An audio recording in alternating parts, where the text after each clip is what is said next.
thank you. We're going to start very shortly, so be patient with us. Got a lot of good information, as usual. All the time. We're going to be hot tonight. That's if they want it. Oh, they want it. Come on now, man. Why you? You know how I am. I'm a little sarcastic. Yeah, but they want it, though, man. Well, that's why they tune in. Okay, we doing it? We're going to go live, brothers. Oh, we're going to take. Okay, real show. Yes, sir. Let's do it. Segment 1, and 5.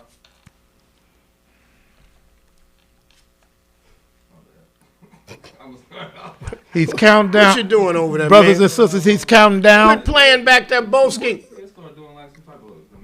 That's all right. He's counting down, brothers and sisters. We're going to get started. Fooling around.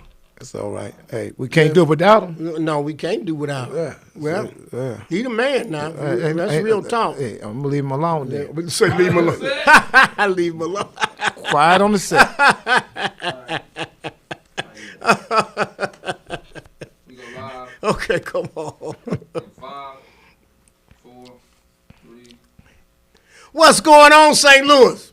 It's that time again, huh? Yes, sir. That's right. Grab a friend and bring him in. No, say it the way she grab said. a friend. Tag. No, she don't say that. She said tag a friend. No, man. she says grab a friend and bring him in.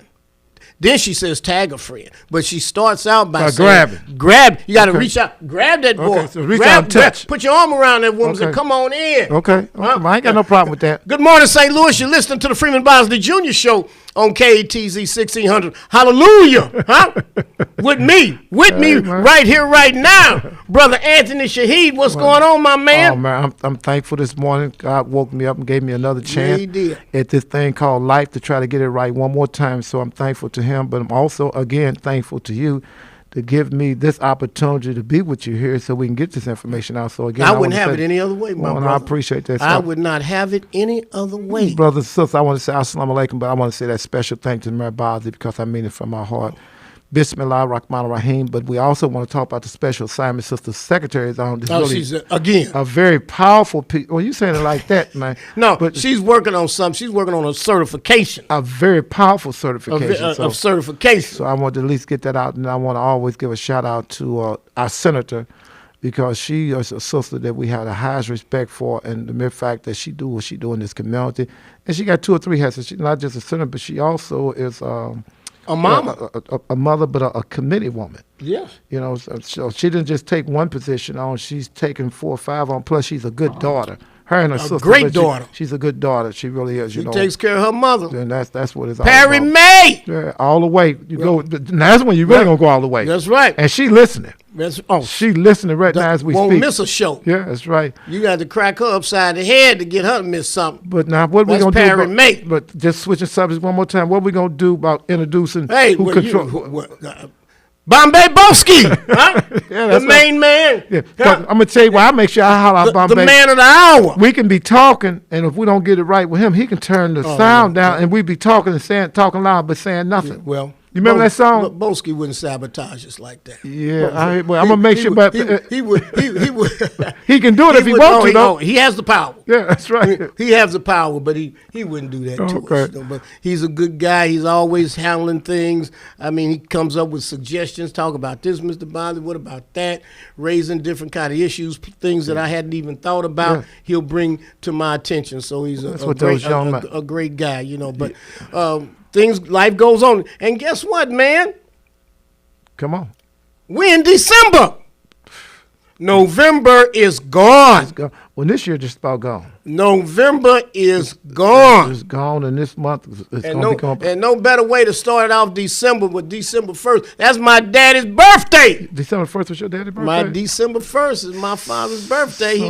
That's right. So that's just a few Pop days brought ago. it in. Got 88 on this bill. Oh, that's beautiful. Huh? That's hot. It feels great to be 88, don't it, Dad? Well, good morning. I know he probably good morning, Alderman. He's the first person who told me, Mary. You know, he told me. He said, "You do me a favor, Brother Shahid." He said, "You stay out the graveyard, and I'll make sure I get you out of jail." That's right. He told me that. That was his motto. He told me that, and I stood by that. So far, I've been able to stay out the cemetery, and every time I got locked up, he was one of the main people came down there. That's right. He would come personal. Oh, ain't no secret. For you, he'd come personal. Oh, ain't no secret. And vice versa. You know how I feel. The Bosleys and the Shahids are what they call inseparable. in that order. 88 years old. Ain't that a blessing? Right. But you know what? That's good for me. It's good for me. That means I got a few more under my belt. Ain't no secret. Or at least I can get a few. That's a blessing. That is a blessing. But here's the other thing, though. See, he made it to 88. Didn't have all these. He made it to 86 without having Fauci in his life. See, now we got a different dynamic that's been introduced in this thing now. Okay. For those of us that have made some longevity, now you got to lay on top of that the dynamic of the COVID, because nobody knows when it's going to come. Nobody knows from whence it came. When it's serious, I tell you one thing. We can debate about if you need to get shots and not get shot, but one thing we ain't got to debate about is how serious this virus is. You agree that it's serious? I've always agreed that it was serious. I've never not agreed. But you're still reluctant.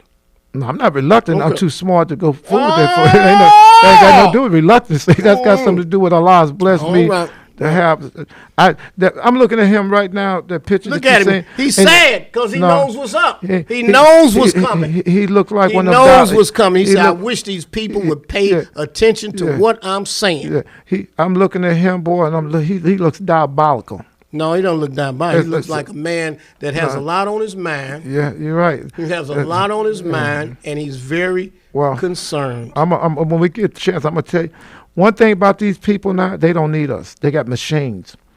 And the mere fact they got machine, they got to get rid of a whole lot of people. Machinery done took over everything. Okay. And that's why they just about don't have feelings no more. Don't nobody have feelings for nobody. You can't just about call a number now unless you call your number or my number or somebody like that a machine don't kick in and talking about, and you talking to the machine for I don't know how long. The machine ain't worry about if you sick, are you feeling good, who done died in your family, who's still alive. That machine ain't worried about nothing. It's just doing what it do. Right. And what I see now with the children, everybody, the reason they doing all this stuff, they have, even we joke, well, you told a big joke, like you a marble shooter. But anyway, we had, okay, and I ain't trying to, listen, look, I was trying to give you a pass. Let me finish this up, man. I was trying to give you a pass. But check this out. All right, go we ahead. at least had something that was human. We had bowler bats. We had yo-yos. We had rubber bands. We had hide and go sleep. We had slingshot. We had carts that we could push with each other and all that. We had human stuff. The mere fact that they don't have nothing human, these kids don't have nothing human, knows how they don't act human no more. They don't know nothing about going to a gas station and somebody pumping your gas, saying good afternoon and cleaning your what. They don't know nothing about that. So now these people don't need us no more. They don't need to worry about 401ks. They don't need to worry about paying no 3 or 4 weeks vacation. How long have you been there? They can now, with the way they're coming with things, they can get rid of us because they don't need us, and they find ways to eliminate us. Okay. And that dude, I'm just keeping it real. This is my opinion. He looks psychopathic. And you are entitled to it. Yeah, he looks psychopathic to me. He doesn't look that to me. He looks worried. Yeah, he looks concerned. Yeah, he showed it. And that's a view from 2 different set of eyes. Yeah, yes, sir. All right. But I tell you one thing. Yes, sir. Here's what he has to say. Yeah. Okay. Chief White House medical advisor Anthony Fauci said in an interview that aired Sunday that he believes people will have to begin living with COVID. Living with it. So that means that COVID is here to stay. All right? So is that both you over there talking about woo-woo? Okay. Yeah, all right. Yeah. But you're a young man, see? Yeah, so you got a chance to fight it off better than me and Shahid do. Yeah. So what this got to go to again, goes right back to what Elijah Muhammad talk about eating to live. You got to eat proper food. What's going to stop a lot of when they stop eating potato chips for breakfast, when they stop eating donuts for breakfast, when they go back to what your mother did and my mother, they cooked us breakfast. These kids don't know nothing about that. And the mere fact they eating the way they doing, they don't eat onions. They don't eat red onion. They don't know nothing about an avocado. They don't know nothing about a carrot. When you don't have fresh meat, fresh vegetables, and fresh fruit every day, right. I'm just telling you. Well, so a lot of this stuff is happening. We can keep on talking about what they talking about, but we got to go back to talking about what got us here. It wasn't no yard that me and you grew up in that they didn't have a garden where they had vegetables. They even had apple trees. They had peach trees. We even had grapevines. We had everything from sun up to sundown. That we could go out there and we can go out there and pick whatever to cook right there from. They don't have it now, man. So all the stuff that we catching, they don't have no protection. You look at them, a lot of them big in size.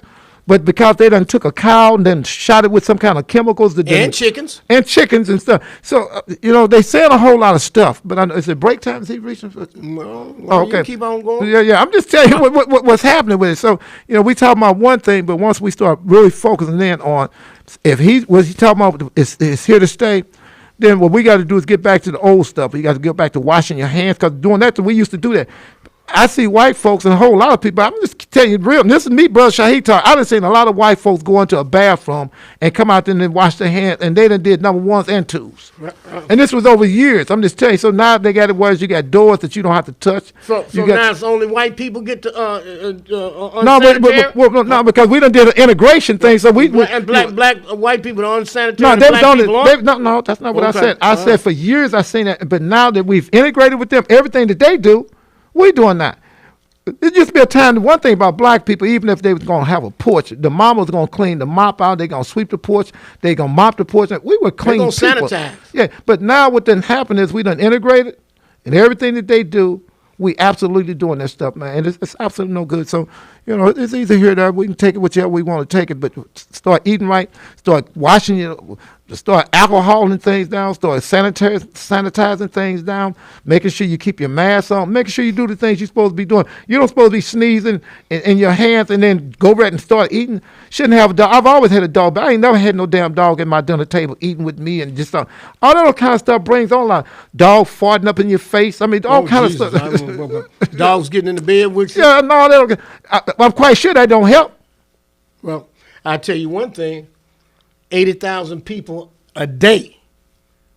80,000 people a day. Yeah, it's serious. Got COVID. Yeah. Catching COVID. 80,000 people a day. And that's not the only, that's not the only virus. You can fool around with those numbers if you want to, but that's real talk. There's nothing to play with. Well, it's absolutely nothing to play with. And that's why you got to always do everything that you can. We used to have faith in Allah or God, but tie your camel. What? Give me that again. Have faith in God or Allah, but tie your camel. In other words, you can get off that camel if you want to. They used to have a thing with the cowboys. They take their rope and put it around the harness. Because they didn't want the horse running off nowhere. Right. Last thing you want in this 1 minute that he just signaled us, you don't want that camel moving nowhere, because the camel is the ship of the death. And if that camel leaving, it's 135 or 40 degrees out there, you got a problem. So have faith in God. It's like insurance. I got faith in God, but I got insurance too. Yeah. Have faith in God, but tie your camel. But tie your camel. That's a good one. Yeah, all right, now. Watch as well as pray. Well, it's time for us to go to break, I know though. you have faith in God, but you and get that COVID shot, get that Moderna, whatever it is you're going to get. I ain't got no and I'm ready for my booster. I'm ready for it right here. Yeah, give me that booster. It's time to get a break. We're at break now. So all right, it's time for a break. Yeah, that's right. You're listening to the Freeman Bosley Jr. Show on KTZ 1600. Hallelujah AM. Keep it on lock. Quick. Play. Oh, ha! That's power. Well, I'm trying brothers and to sisters. So we so thankful that y'all sit there and work with us and listen. And this week along, I want to just thank people for all the calls I got. I won't go into no whole lot yet because I'm not privileged to do that. But I want to thank all the brothers and sisters from around the world that took and respected us enough to reach out to my family.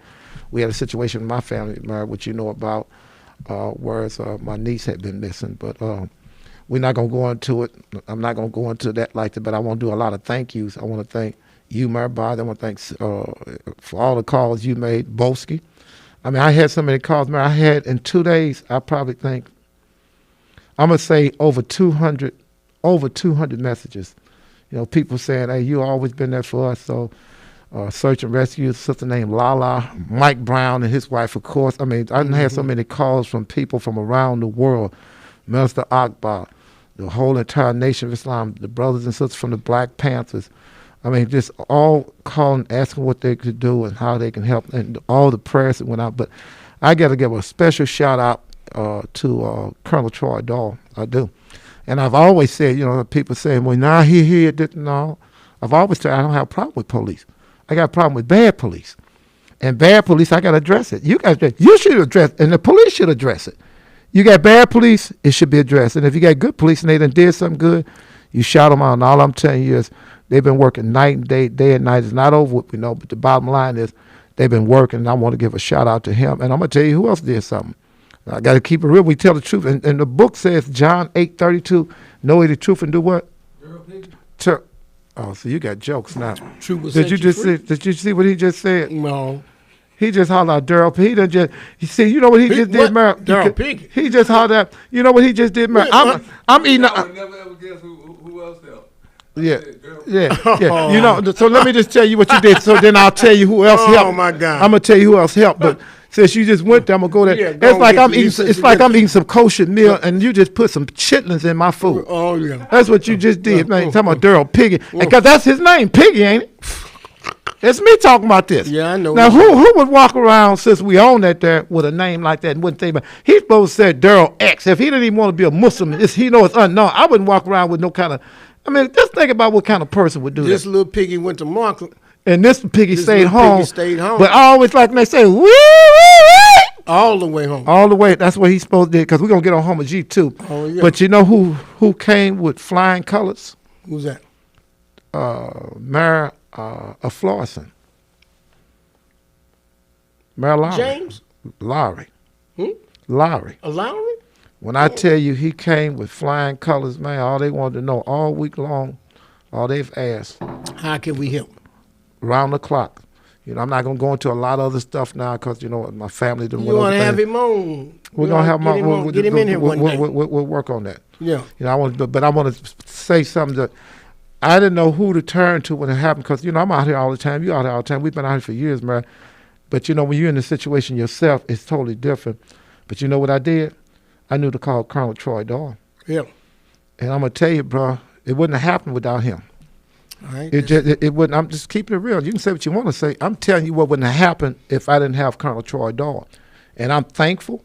I'm thankful to God. My family's thankful, you know, and I thank everybody else. You know, I'm not slighting nobody. Nobody, because it's like Lala and the sister named Jill, all the brothers and sisters from the nation, sister named Shamel. I'm talking about people I haven't heard from in years. When I say years, my brother told me Miss Hazel was calling, different news stations were calling saying, Shahid, you know, because that name, ain't no whole lot of Shahid spelled the way we spell our name, you know. So, like, you sure ain't nobody in your family, but the bottom line is I want to publicly just send thank yous out, you know, keep doing what you're doing. And in a minute, I'll be able to make some better announcements. But I just want to say thank you to this community for each prayer that you did and everything that you tried to do for our family, you know, on behalf of my family. I just want to thank everybody. That's what's up. Yeah. Well, yeah. And thank you, Mary. That's what's up, man. You just gotta get. That's what's up. Good stuff, man. Although people think they get down in the mouth and have problems and all, but they're good people in this town. Yeah, some real good people. Good people in this but community. It always have been some good That's people. right. People trying to help everybody. Somebody told me to have a friend, you got to be a friend. Yes. Huh? Well, I see that with you. You got friends, man. Well, I see. I mean, you got friends.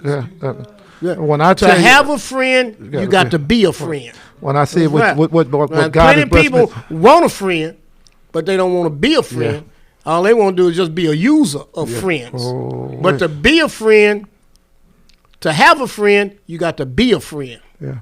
Well, all I want to say is tonight until we come back on the station, brothers and sisters, thank you for everything you've been doing. Keep on doing it. In a while, we'll be able to put some other things out, but I want to say some thank yous. I got to do that because at some point, and not that I was upset, I thought I was in the hospital because, you know, when you're in the hospital, you can't get no rest, you can't get no sleep. Man, my damn phone rung all in the night. Just like, you know, in the hospital, that's one reason I don't want to go into a hospital because, hell, every few minutes they checking blood pressure.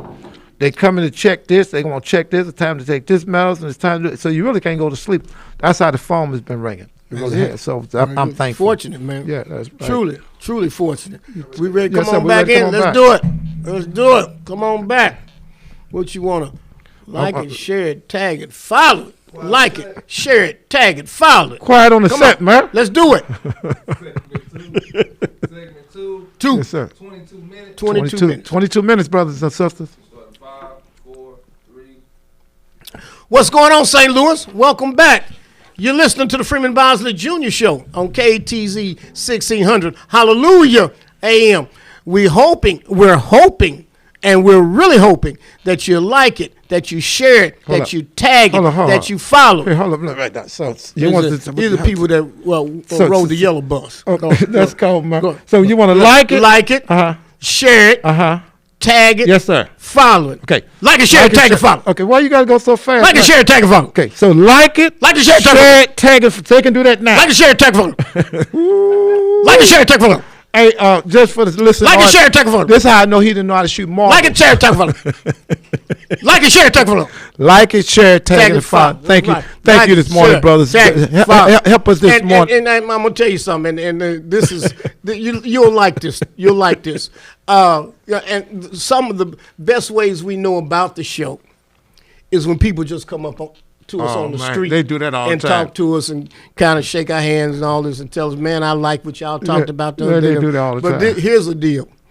I just was at the filling station the other day. Okay. And a guy came up to me and said, man, I really like that show. Yeah. He said, I was going to visit my son who is in Potosi, Missouri. And he said, I turned the show on when I got on the highway in St. Louis, and I listened to it all the way to Potosi. That's nice. And he talked about you. Oh, that's nice. He shared stuff about Bombay Boeski. I mean, he had details so he about, listened. yes, he had details about the show. And he really got in on the Homer G. Phillips situation. Wow, that's beautiful. He really got in on the Homer G. Phillips situation. But this is a guy I hardly ever see that just came up to me and started talking to me about the show. That's how you know when you get that kind of feedback. That's how you know you're on the road. That's how you know. And I want to thank him. I know he'll be listening, but I want to thank him for his kind words. Thank you this morning. What's his name? Do you remember this morning what his name is? Huh? You remember what his name was? No, I know his name right now. I'm not going to tell you. Okay. Well, I'm going to tell you what we do this a lot too, brothers and sisters, because we do it jokingly, but we mean it. We want you to like it, share it, tag it, and follow it. Like and share it, but we do it like this. So, Maris, hold on, slow. Tell me what we are, so you can catch what we're doing. Because if you don't do, a brother told me that too. He said, "I like how y'all do that. Really? You take your time, and you said you already know what it is because you do it every week. Like you don't." And I said, "Yeah, brother, but at the same time, what we want people to do." Is because we want to make sure we get information out. Right. And the kind of information that we giving out is nothing to be joking about, and very few people can. And they do a lot of stuff, so I'm not knocking nobody. But the difference between what's happening on this show and every other show, as far as I'm concerned, in my opinion, we free. Yeah. And when you free and ain't under no restraint, because before I let somebody start telling me what to say and how to say it, we just go and start doing something on our Facebook or whatever else we going to come up with, because ain't nobody going to start controlling our tongue. Right. And that's the difference between a free man and a free woman. But I'm going to ask you a question. Let's switch here. I got the World newspaper this week. I want to ask. First, let's let them know. Yeah, we read the World. Yeah, we read all kind of news. We also read the Wall Street Journal. Read everything. We read the New York Times. But we also get the World. But you got to get information out. Absolutely. You got and at the bottom here, they talks about this $500 for COVID.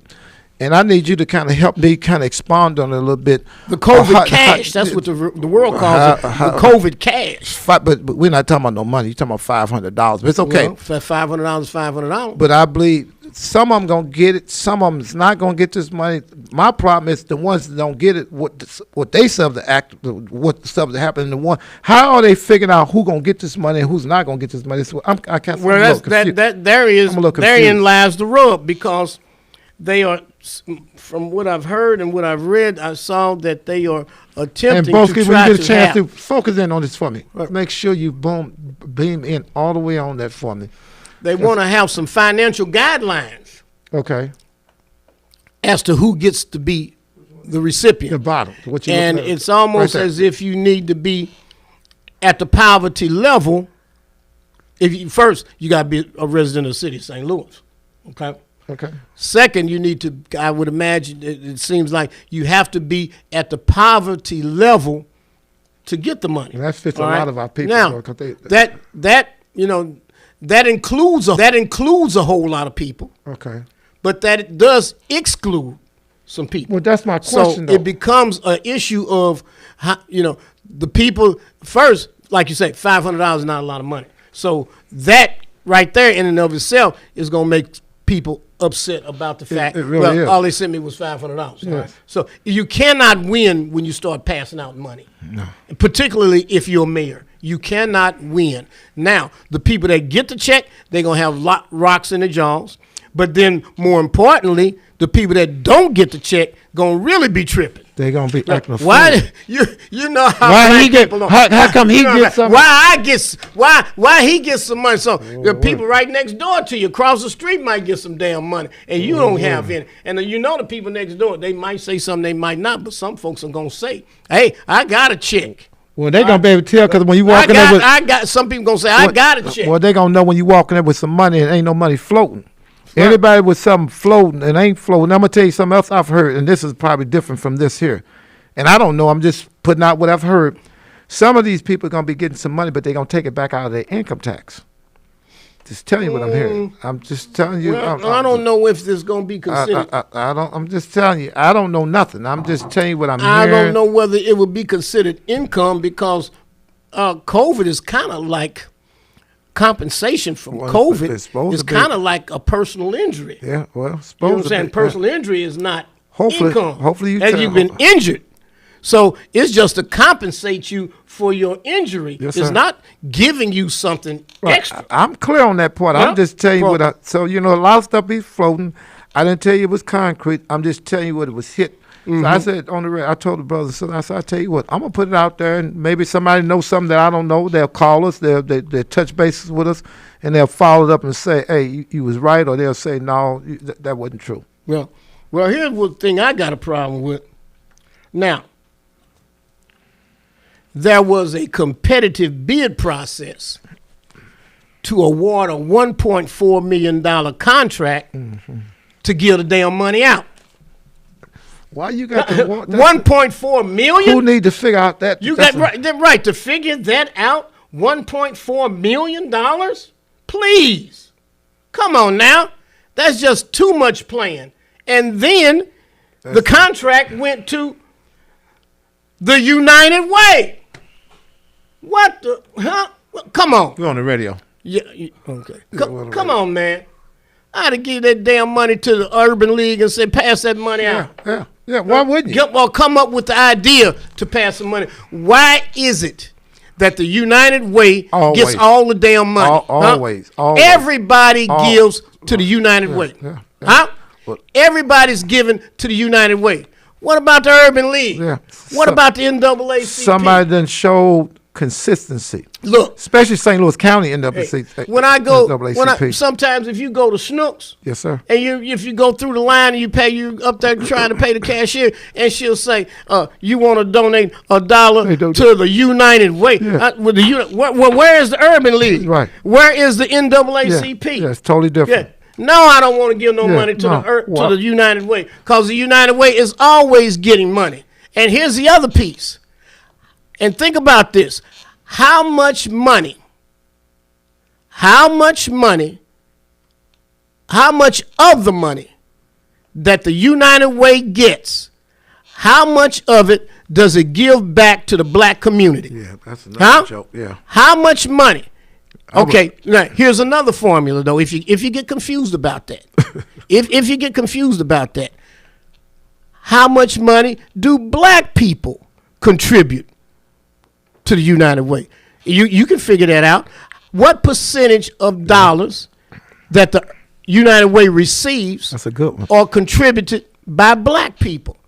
So conversely, how much money does the United Way give to the black community? Huh? All right. And just recently, as of late, the president of the United Way is African American. So for those of you that don't know this, but that, needless to say, my concern is, why are we always giving money? And I'm not saying don't give money to the United Way, but the United Way gets its money. But why doesn't money go to the Urban League or NAACP? Why aren't we that excited, just as excited as to give money to the United Way about giving money to the Urban League or to the NAACP? Any other groups, any of these groups that's out here, but it's called I know what it is. It's called a slave mentality. Thank you. All right. That's what it's called. You know, it's after so long, Brother Carter G. Woodson say, you know, you don't have to tell a person to go to the back door. If you control a man's mind, you don't have to worry about his actions. You don't have to. And that's what made the drive-through so famous. And they don't even understand that. What? The drive-throughs. In any business, for the most part, they have drive-throughs. Right, now. okay. Those drive-throughs, they used to wouldn't serve black people, period. So when they did decide to start dealing with them, because they understood it was money there, not that they cared nothing about us, you had to come to the side of the window, and it was a little opening, and you get your stuff, and they set it there, and you could never look them in the eye, and you could never put nothing in their hand. And now they graduated when they could come to the back door. The graduation was coming to the back door. They thought at first it was going to the back door. The first thing was the drive. Well, it wasn't no drive through. It was walk up to. Yep. Now it's not a place in America, around the world for the most part, that you don't have to see a drive. I want to know, why is a black mayor giving city money, COVID money, to the United Way to distribute? I want to know who did the RFPs go out to? Maybe the Urban League didn't respond. Maybe the NAACP didn't respond. If they didn't, then they lose by default. But I just want to know, if that had been me, I've been soliciting organizations to bid in on it. And if I hadn't gotten anybody deadline, I'd call these people, find out what's going on over there. Call the Urban League and call the NAACP. Call the organizations, the minority organizations, and find out if they're going to bid in. Call them. Find out what the hell's going on over there. I just want to know, how did the United Way wind up with a $1.4 million contract to distribute this COVID money? And here's the other piece. The impact of the COVID is substantially higher in the African American community. Ain't no secret. So why is the United Way selected to give money? The majority of it, the majority of the money should go to the African American community. Don't we have African American organizations that have the capability to give out this money? And why was it a $1.4 million contract? Yeah. They got to always feel. Come on now. They feel more comfortable. You too near me not to hear me. To make sure that when they're doing anything, the people feel better when they know you're going through some white folks. And like I've always said, now what did I say? Come on, what's the rule? Oh, here you go. What is the rule? You got to say what is the rule? White folks spend money with people or with white people, and black people or with white people. But why this shows it. This shows it. Man, hold on, come on. This shows it. So you saying? Come on. I want to be clear. Come on. So what you saying? Come on. It's a better way. They didn't have to go that way. In other words, there was plenty of groups. We know they weren't going to go to the Nation of Islam. We're going to go to the Tahir Youth Group. You way over here. They're not going to. They weren't going to deal with the Panthers. People will have a stroke and fall out in the middle of 12th and Market. They weren't going to do nothing. They weren't going to go to Chosen for Change with Mike Brown. Right. All that's too far gone. But they feel very comfortable. Come on. Well, you got the right complexion to give them the connection and the donation. Come on. That's terrible. Yeah, it is. That in this day and time. It's not only terrible, it's ridiculous. It's an insult. Well, it's an insult. But I'll get clear, because I invited James Clark to come on tonight, but he was unable to come because he had some prior commitments. But I'm going to ask him to come next week or sometime. But this was not what I wanted to ask him about. I would talk to him about some other things. But I really got some major concerns about this. See, when we have African American leadership, when you have black people in charge of something, wasn't nobody else responsible for giving this money out. These are black people that are in charge of this. This is the time when black people or somebody black had the opportunity to make sure that black people had a opportunity to participate in this. Well, and the question becomes, what did they do and when did they do it? Well, let me say two things. I think one thing we got to do, and I've been guilty of it too. I know you said last night you had called James, and this morning he couldn't come because you didn't give him enough time. But listen, but I'm gonna tell you what my problem is. Even with that, Mary, you've been saying this, and it's true. And let's write it down. How many blacks do we have in position of power? Let's go with this one more time, because maybe I'm missing something. Because sometimes I can't catch it. We got a chief of police, right? That's hold right. on. Start the mayor. Okay. Start at number 1. Okay. Got a black mayor. Okay. I'm writing it down. All right. Start at number 2. Okay. You got a black comptroller. Okay. Start at number 3. You got a black president board of aldermen. Okay. Black president. Start at number 4. You got a black circuit attorney. Start at number 5. You got a black treasurer. Start at number 6. You got a black director of public safety. Start at number 7. You got a black police chief. That's more black elected officials than we have ever had in the city of St. Louis. And number 8, you got a black recorder of deeds. And number 9, you got a black license collector. Number 10, you got a black sheriff. Damn. That's 10. Yeah, that's 10 of the top jobs. 10 of the top jobs in the city of St. Louis. And historically, this is the most that we've never had with black people in power, and we're doing the least. Yeah. Well, we are doing the least. That's bad. It's not good for the simple fact that, see, when you're in authority, one thing about white folks when they're in authority, they do the dance. They dance. They're gonna do the dance, and they dance all. They do every kind of dance they need to. If they bopping, well, they ain't gonna do too much bopping. But the dance will not include us. It might include a few handkerchief heads though. I got to say that they for window dressing, they will have some handkerchief heads there. So in 2021, you can't get by without handkerchief heads. You got to have them. So I'm still confused. You saying 10 positions? You saying the mayor, comptroller is black, president of the board of aldermen is black, circuit attorney is black, treasurer. You said the treasurer is black, the public safety director is black, the chief of police is black. Well, that's 11. The recorder of deeds is black.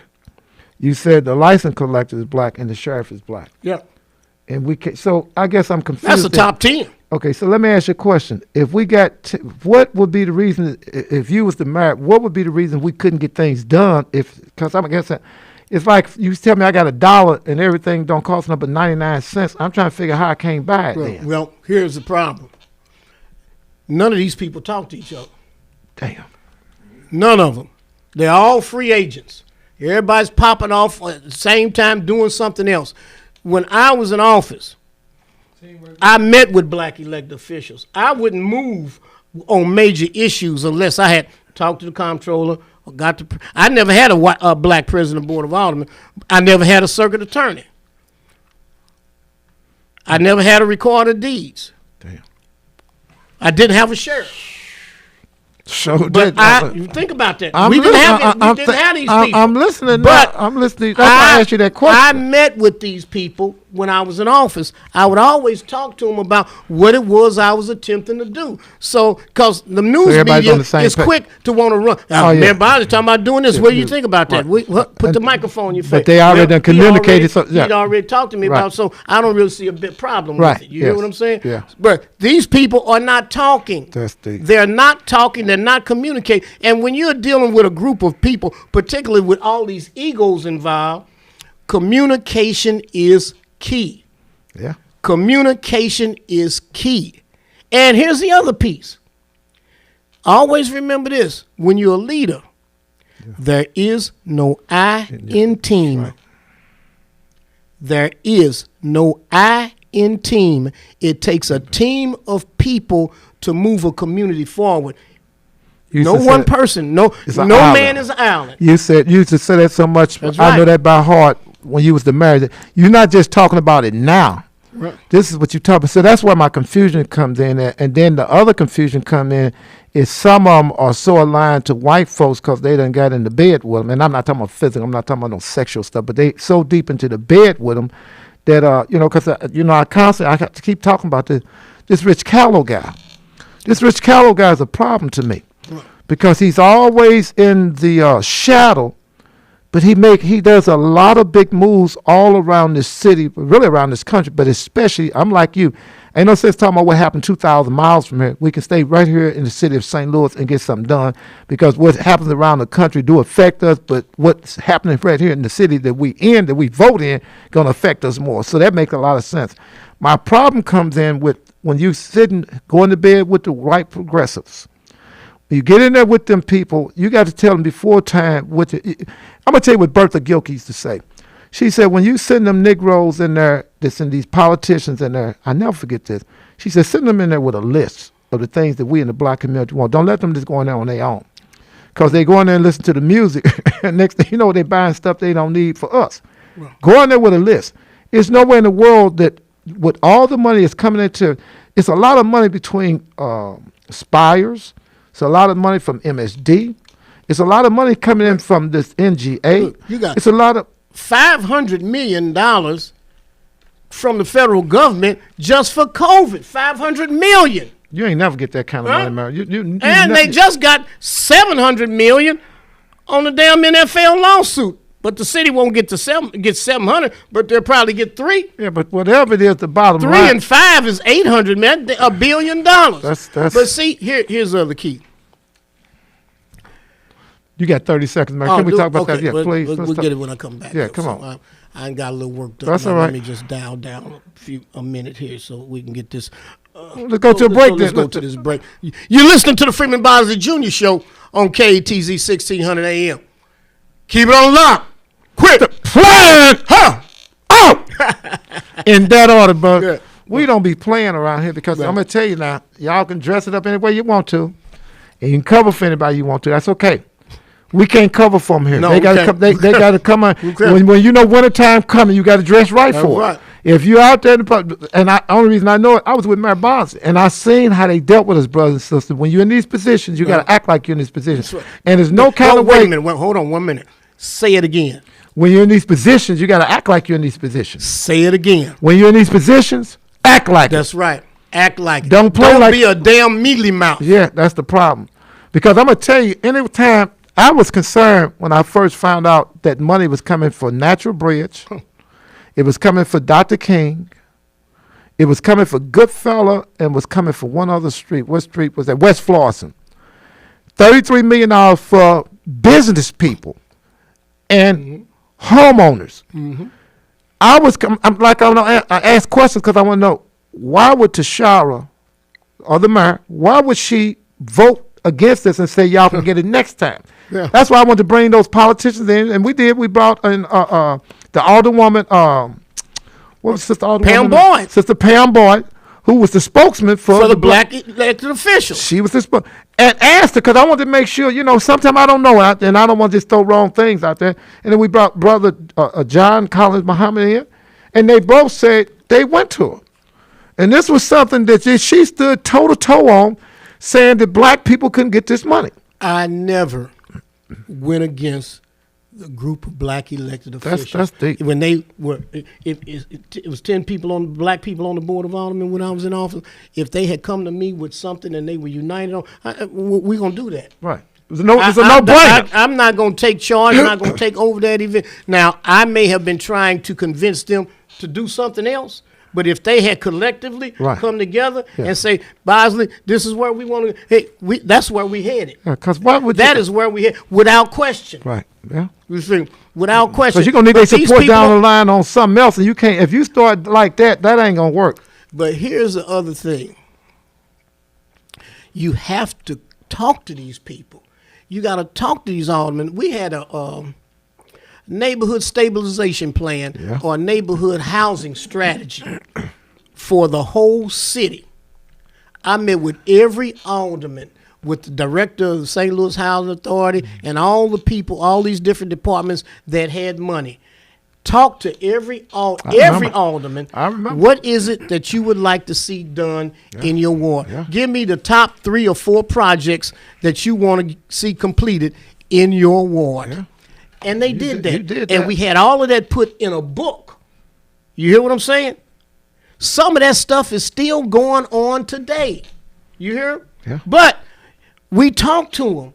We spent time. It took us almost a year to compile all of this information. But once we had it, we went to work with it. Yeah. And then you made We sure went to work during with it. that And we time made that sure what? they was getting their money. That's right. And when they got their money, they was get their money themselves then, and they That's could right. spend it to get the We got thing. every and, ward. And when you sit and did it like that, man, it made everybody Every see, they ward. felt a part They had of it. ownership. Ownership. They had ownership. And they could stand up proudly Oh yeah. in their little neighborhood Right. meetings and say, Yeah. this is what's coming. That's This right. is what the mayor going Right. to do for us. Yeah. This is what we behind. This is I going bear to witness. happen. I bear This is witness. going to happen. I bear witness. I saw it. Yeah. I was right there. I saw it, man. And the mere fact that we're not talking like that no more. And then see, when you already got the answer to the test, you don't have to sit and try. You don't supposed to fail the test. But here's the other piece. Look at all this money. $500 million. And when did they announce that we had $500 million? That was in January, wasn't it? Yeah. It still ain't been spent. Just before she damn It's near got in still office. sitting there. Yeah, that's terrible, bro. $500 million. Yeah, just being stubborn. 500. at some I point, never had yeah, that amount of money. At some point, she's going to have to get off the house. My grandmother had a saying about people when they do stuff like this. She said the highest flying bird is an eagle, but he has to come down the ground to eat. He had to do what? Come to the ground to eat. Absolutely. If you keep can't on eat playing, there. no, if you keep on playing like you above the people, and that's something that you never want to do. The constituents, those who put you in office, the people that put you in office, you don't look down on them. You don't look down on people, and you make sure people get what they need. And black people right now, I'm gonna tell you, man, I've seen so much in this last year or so, just being out there in the community, and being out there. I told you a couple of weeks ago, I was out there with a brother named Big George, Reverend. Well, if I sit and tell you, I'm looking. Carl Smith put me and his brother together. He passed. As a matter of fact, we talked about that one morning. We was on the radio, and somebody was saying something. I was saying no, because I had just got a call that he had been sick, and if you remember, they say no, he passed. But the bottom line is, he brought me and his brother together, Big George. And I went out there on the street with them 2 or 3 times, and I'm just telling you, bro, not that I've been out there on my own, but I seen, we hurting out here, man, and we hurting on a real level. We're not playing hurting. That $33 million, and she should have been fighting for more. That's what they was fighting for. She should have been saying $100 million going to go through this, come here first. But the mere fact that she didn't stand on that and she fought against that, it's a lot of our people are hurting. There's 2 things that I really was upset with her about. That money there and the closing them jails. Those are 2 things that she's not going to be able to get up out of. There's other things, but those things to me were the first 2. In those first 100 days, she messed that up.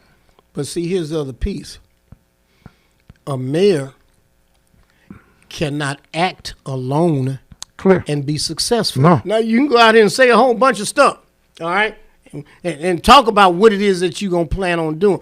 But if you haven't communicated that to others, like the president board of aldermen and the comptroller, he's going nowhere. It's a problem. It's going nowhere. Let me tell you what happened when Vervis Jones got to be the comptroller and I got to be the mayor. Congressman Clay, we had a meeting. You told me. I love this. Congressman Clay. And Congressman Clay said, now look, this is the first time that we've had these 2 offices. All right. Now, we know that you all have different plans for different things. But I would like you all to not argue publicly. I would like for you all to not have public disagreements. I would like for you all to not talk about each other publicly. Vervis and I shook hands on that. And guess what? We never did. We never did. And there were times when sometimes I would get out front on some stuff and I may not have talked to Vervis to the extent that he would have liked. He didn't say, oh, he didn't talk to me about that. I'm not doing that. He'd come down, or my people would get with his people and say, well, Vervis said you didn't talk to him about it, man. What is it that we need to do? How do we fix it? You know what I'm saying? And there was always something that we could do to make it right. You hear what I'm saying? And we did that. We wasn't out there finger pointing at each other and calling each other names and saying this and that and saying this wasn't going to work. We always worked together. And that's what it takes. You got to be able to let some of this stuff go and put your ego at the door. Because like I said, there is no I in 10. Well, especially like you said, you're not communicating, and then the other thing that happens, you're not communicating, but you got 10 people. You never had 10 people. Never.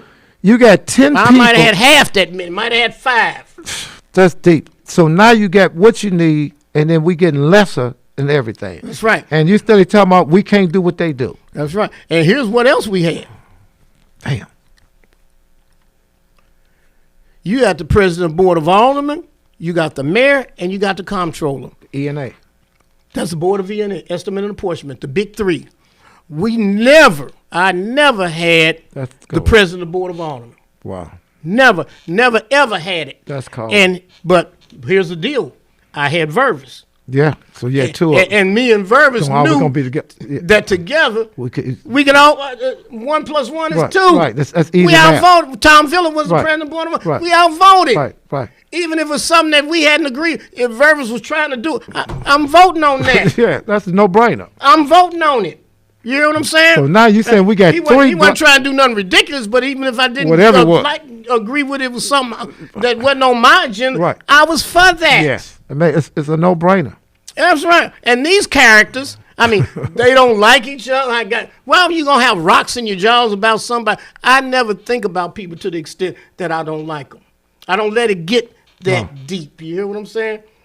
And that's how you have to deal when you're talking about politics. Now, most people are out in the street and out in the community. They don't know nothing about that because they want to argue and hate and do whatever. But when you're trying to lead, but that was when you're trying to lead, that was you wisdom. can't. There is no room for hate. No, that was wisdom what Congressman Clay did, and if it could be like that now, because like you said, they don't mind showing you right there in front of everybody. You know, it's like they say you don't air your dirty laundry out. There's certain things family members do, and they don't do because the white folks want to see us disagreeing anyway. So they figured we got buffoonery going on. Every chance they got. So they say, look at these buffoons. Look at they every chance they got. And then it makes it a little better because they'll say, well, what y'all keep saying something else for? You got 10 black people. That's exactly how they say. I heard them say stuff to me. They wouldn't say 10 black people. They'll say, hey, bro, Shahid, why you making that issue? Right. Ain't you got a black over there? That's right. And the problem is they know that those blacks are owned by a rich Karla. The mealy mouse. They know that. The mealy mouse. The mealy mouth. They know that for a fact. How we looking over there, my brother? We got the people still waiting. We ready? Thank you, brothers and sisters. We're getting information out where we're getting ready, but he's ready, so quiet on the set. We're going to start back. Segment 3. We need to go back over that. How many minutes? 20. Okay. Yeah. We're going to go recap. Yeah, you got to recap that. Go ahead. We start in 5, 4, 3, 2.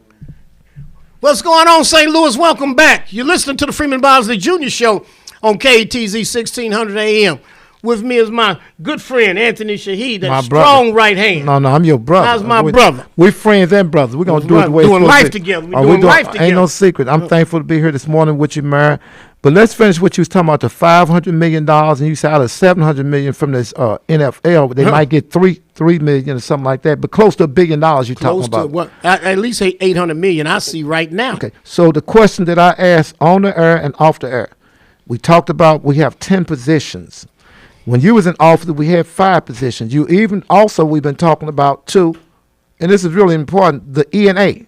And you were talking about, I mean, come on, I want them to hear it for the ones that didn't hear what we talked about earlier, because this is powerful. It's no way in the world, brothers and sisters, so that you're supposed to have 10 black people in these positions, and every time you're talking to somebody, they tell you about what we can't do. Right. We can't do what they do. I'm talking about somebody else. Then we need you we just need you to just step on down. Then if you say we can't do what they do, then we don't need you there. I mean, it's just that simple, because if you got 10 positions, not know if we got them, we have 10 positions or more. And then want to tell you about the other elected officials and why they can't work with them. But, Congressman Clay told you something. Tell me what he did with you and Brother Vervis Jones, please. When we first got elected, I think we took office on April the 20th. It might have been probably about April 10th when we had the meeting. Wow. And Congressman Clay said, well, look, this is the first time. He said, this is the first time that the black community has had 2 other positions on the Board of Estimate and Apportionment. It's the first time that we have had a black mayor and a black comptroller at the same time. Damn. He said, I know you all have different agendas in respect to how you want to get things done. And there are going to be times when you might disagree about how to get things done. But I would appreciate it if you did not publicly argue about these things. I would appreciate it if you would not publicly disagree about these things. He said, I would appreciate it if you all wouldn't point fingers at each other as it relates to moving the city forward. And Vervis Jones and I, we shook hands on that. And agreed to it. And agreed to it. And honored it. And I honored it, I'm telling you. And at no time did we have disagreements that boiled over into the press. Wow. Now, quite frankly, you know, there are times when you got two elected officials, one wants to do something this way, one wants to do something that way.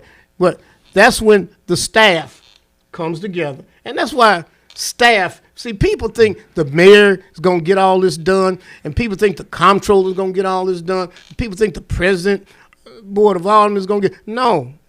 You cannot get things done unless you have good staff. Ain't no secret. It's good staff because mayors are out doing ceremonial Yes, things. yeah. You know, they're talking about policy, big Yes, sir. ticket items. Yes, but sir. back at the office, back at the ranch, Yes. the devil's in the detail. Oh, ain't no secret. So who's working out the detail? Who's working on the details? It's the staff. Yeah. So our staff, you know, like Versus staff would come on and say, well, Versus say you didn't do this, Versus say you didn't do it. And my people say, well, what seems to be the problem? And they would invariably work that out. Because the thing about it, as the mayor, you got everything. You know, so as long as you aren't selfish, Yes, sir. as long as you aren't, I ain't gonna say ignorant, but as long as you aren't oblivious to what it is that he's interested in. We can make it work. You can, right, you can make it work. You can make we it can work. make it work. And we always made it work. We always made it work. And so what I also wanted to point out, Tom Villa was the president of the Board of Aldermen. Yes, sir. So the president of the Board of Aldermen was white, and Vervis and I were black. And so there would be times when Vervis and I might have had a disagreement back in the offices. Right. But when we came to that Board of ENA, They ain't know nothing about that. as the mayor, I set the agenda. I say, I determine what we're going to talk about. Yes, sir. You know what I'm saying? This is what we're going to talk about. And invariably, Vervis would be my second vote. So no And sometimes Vervis would have things that he wanted to be put on the agenda. And we put it on the agenda, and I would be his second vote. Yeah, beautiful. I'm going to tell you, there was nothing that we attempted to do that we didn't accomplish. That's beautiful. Nothing. Because it's a no-brainer if it's only 3 votes and it's 1, 2 is y'all 2. That's right. It's a, you know. But see, the key is you can't get lost No. on yourself. Right. They You can't. know what I'm saying? You can't think that you bigger than this whole scheme of things. Yes. If you do, you're going to lose. When You that's what, always got to stay when that's what has at happened. the table. When that's what has happened. Never pick up Yeah. your marbles Yeah, that's- and go home. no, you can't You do got that. to stay Yes. Yeah. at the table. That's the reason we're in the condition. Now, we're in. like I said, people out in the street, and out in the community, That's always want to tell me, well, y'all should have did this, and y'all should have did that, and I would have did this, and I would have did that. But you don't have an office. Yeah. that's- you can say- You don't have an office. Yeah. And you didn't get one damn vote. So now leave it up to the people that were elected to handle it. Now, right now, though, leaving up to That's a problem. You know, leaving 'cause- up to these people to handle it, nothing is getting handled. Yeah. And that's the frustration that the people in the city of St. Louis have. yeah. I don't see what's wrong with giving out a number because I think people should ask the question, what is wrong? And I think they can call 622-3201. Oh, shit. Let me. I know those numbers by heart. 622-3201. call it enough. I called that number plenty of times. Calling them. Yeah, then I call your number personally because I didn't have to go through You that got like number that. to the back line. I ain't no secret. But I'm gonna tell you the reason I'm saying this. This is a legitimate question. Is it 3 votes to the ENA? Is it 10 people in the office? Mayor Bosley is a former mayor, said when he was a mayor, he stayed in communication with everybody. Are you doing it? These are legitimate questions that we should be able to ask. I mean, because if we keep on talking about, well, we can't do that because they black, we ain't going to never get nowhere. That's the reason you're supposed to be doing it. Hey, we got 10 black people. Is that true? Because she might say it's only 3. Well, what 3 is it? Yeah. If it's 10, how come we can't get some of these things done? Is it and then ask the question, do you own anybody? Is the reason that we didn't get the 33 million? Is there any way we can go on to get that? Because black people, Brother Shahid was saying on the radio, they really suffering out there. And he in the streets now. That's one thing we know for a fact, whether y'all like him or not. He's definitely in the street. So you should call 314-622-3201 and say, Mayor, we got a legitimate question.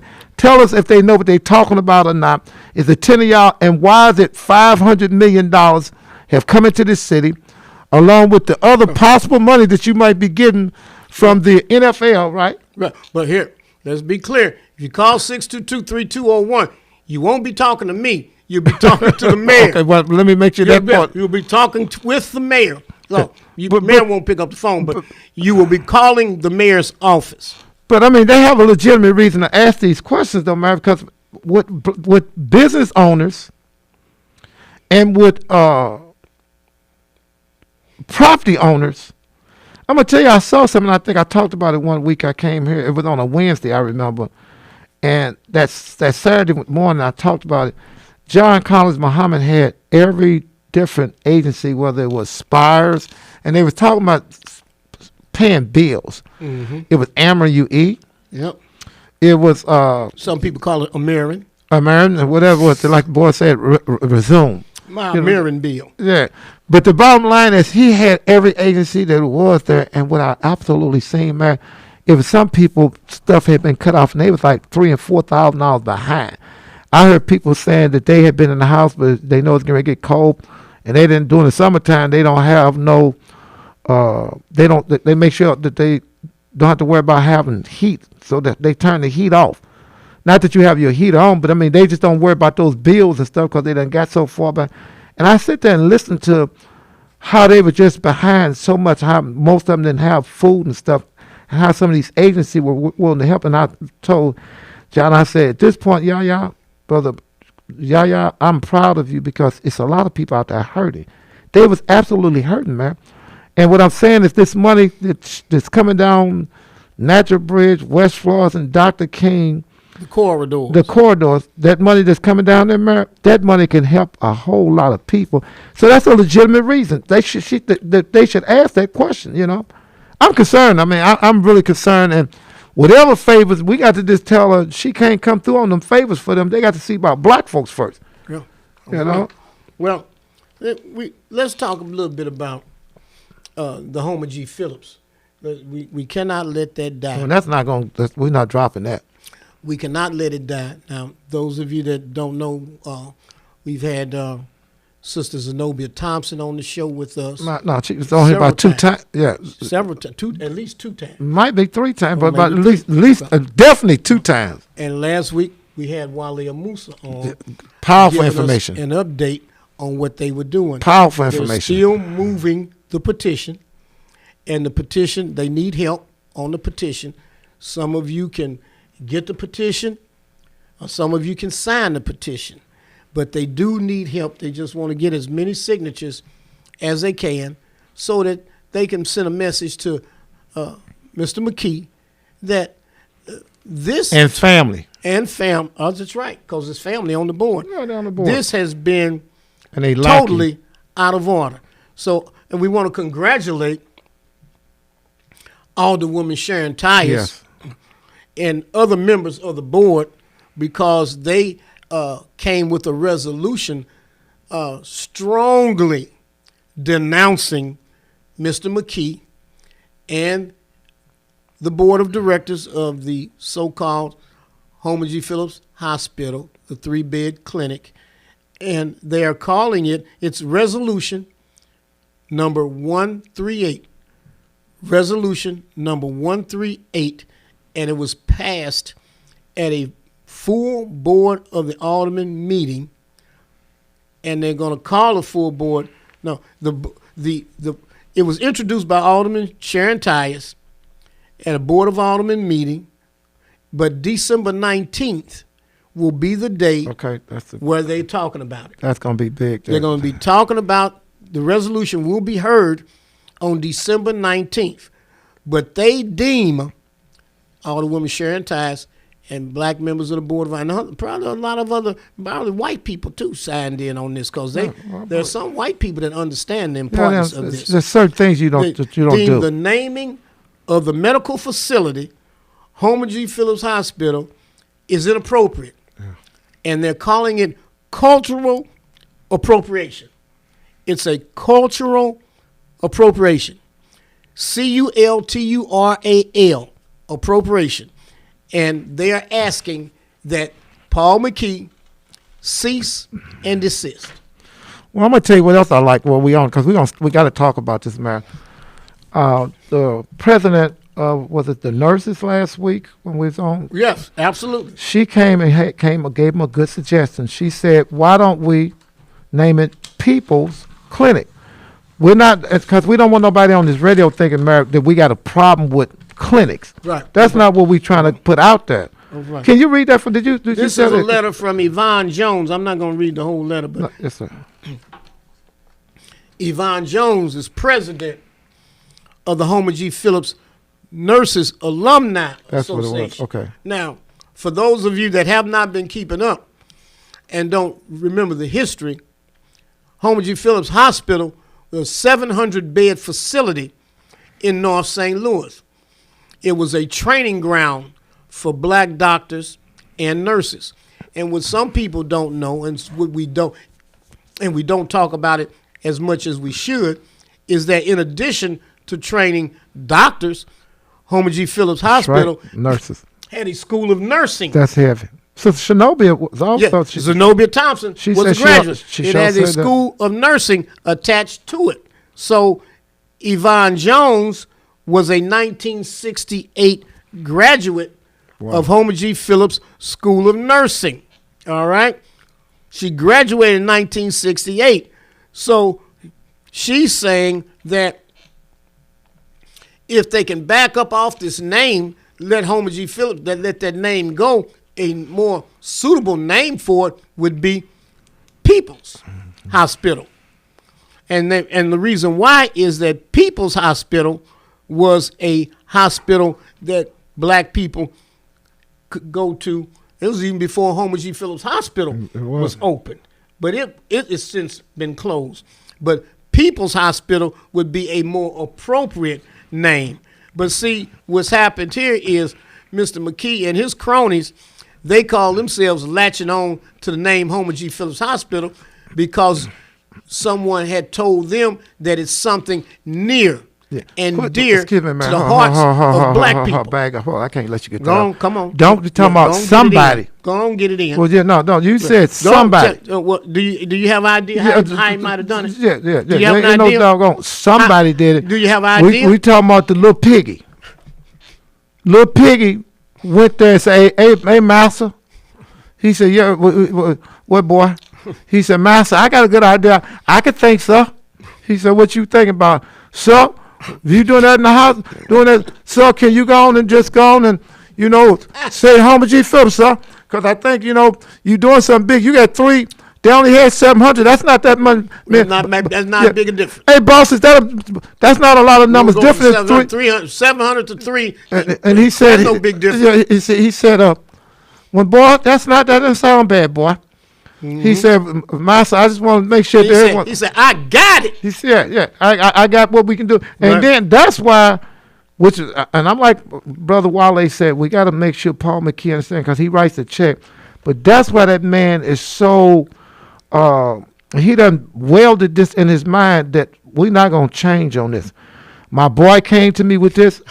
I like what my boy brought to me. He still wears my slave named Piggy. Mm-hmm. And Mr. Piggy said, this is what we should do. He go, that's what he is. They used to say, do what you told me, go where you showed me. But the bottom line is, he come up with that. And that's why I said, my mother told me, and I'm on record, this is my opinion, but it wasn't no opinion, this is what happened. When she came in the house, and you didn't tell her who did it, everybody was getting the whooping. I tell them Melvin walked so damn fast, it would be pathetic. before I come, hey, mama. Matter of fact, she could be at work. I call her, hey, mama. Guess what? I'm going to tell you what they done did. And then, you know, the kids would say, brother, he don't know nothing about this. Say, you call your mama at work and tell her what hey, I'm going to tell you how they would say it. Hey, Boeski. Hey, listen, the audience, this is what they would say. Everybody had a universal saying, oh, you know that? You're going to get it. Mama gonna get you. Is that how we said it? I'm trying to tell you. Everybody would be on the same, especially when you was in trouble. Like they were holding like, oh, you in trouble.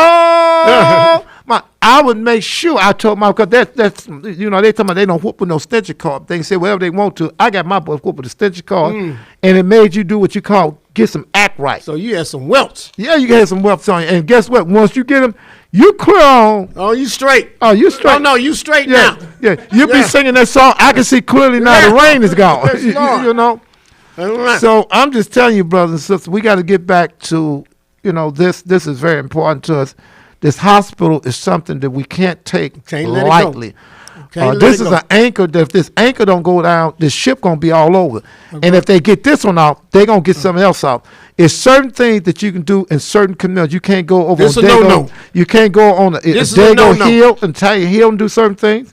You can't go in the Jewish community and do certain things. You can't go in the Japanese community and do certain things. You can't go in white folks community and do certain. It's just certain things, certain lines they don't let you cross. It's a no-no. And once you cross that line, that's a problem. This is a no-no. It's a no-no. This is a no-no. It's just that simple. It's not hard. And then we give you a way out. What you say? What did the president say? The president, Sister Yvonne Jones, said, hey, youth people help. We won't even argue with you. But matter of fact, we giving you we telling you, if you go this route, you ain't going to have no problem. But now, if you just tell me that your son, your daughter, and that lackey, you know, I'm going to tell you one thing I was blessed to get from a person named, I forgot who it was. They sent me that original Look at the Cone. And I got to see how we can get. Wait a minute. Hold on. Wait a minute. You got the song? Yeah, I'm trying to see something. I'm talking about the original version of it. Oh, you got the original version. I got the original version of Look at the Cone, and it's a heavy piece. And the only thing I need is like pictures, you know, because they done had a few of them, you know, piggy in the newspaper.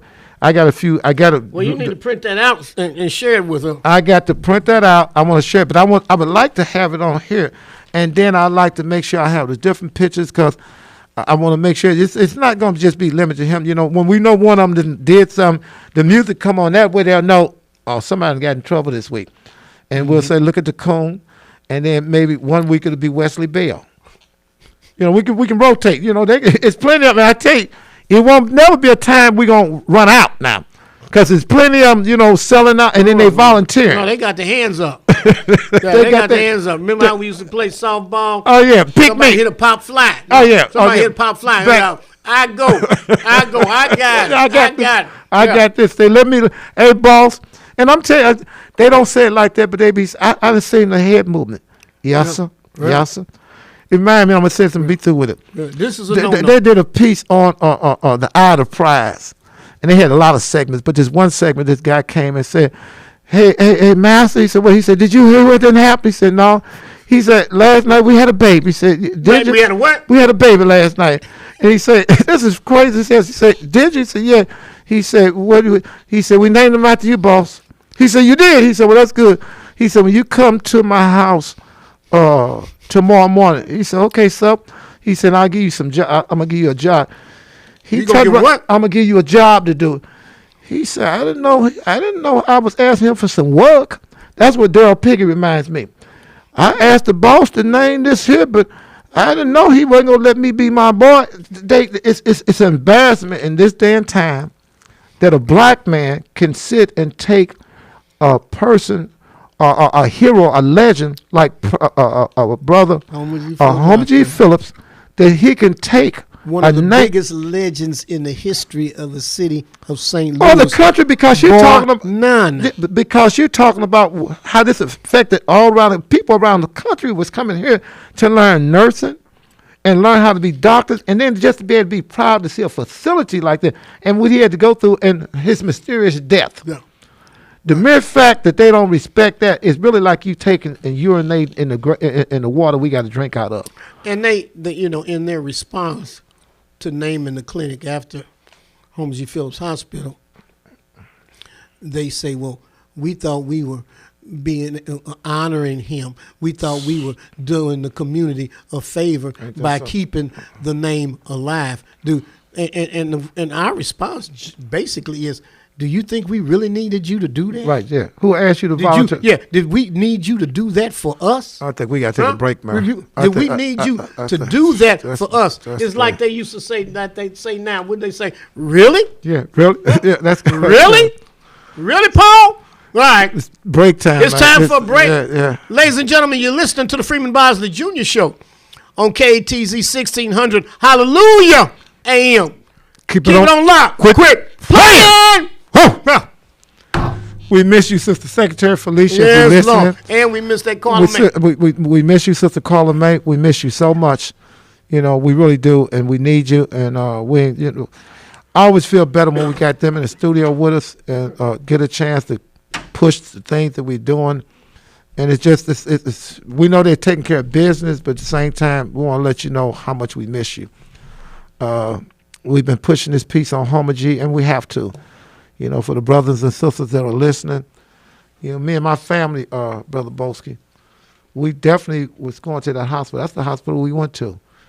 Yeah, that's where we went to. And from going to that hospital, bro, who is that here? I want to make sure they see you. No, I don't think they saw me. At least just 1 second, then you get right back up. This is, I should say, the brains behind things. What you be saying? Is it the engineer? What? Engineer. This is our engineer, and this brother here is extremely smooth. He knows this stuff like the back of his hand. This is the back. Is that the back of your look at it. He put actual illustrations behind what I'm saying. But this hospital, and he said to us last week, and I just wanted to share that with them, you said yourself that before we start talking about this hospital, you really didn't understand the ramification of how heavy this is for somebody to take a 3-bedroom facility and name it and make because it really is making mockery. It's like spitting in somebody's face. There's certain things you don't do. You don't spit in nobody's face, and you don't put your foot on nobody and they behind. Yeah, I think they're using the idea that the people who were employed at the hospital, most of the people who were probably born in the hospital, are gone, or going to be gone within the next couple of years.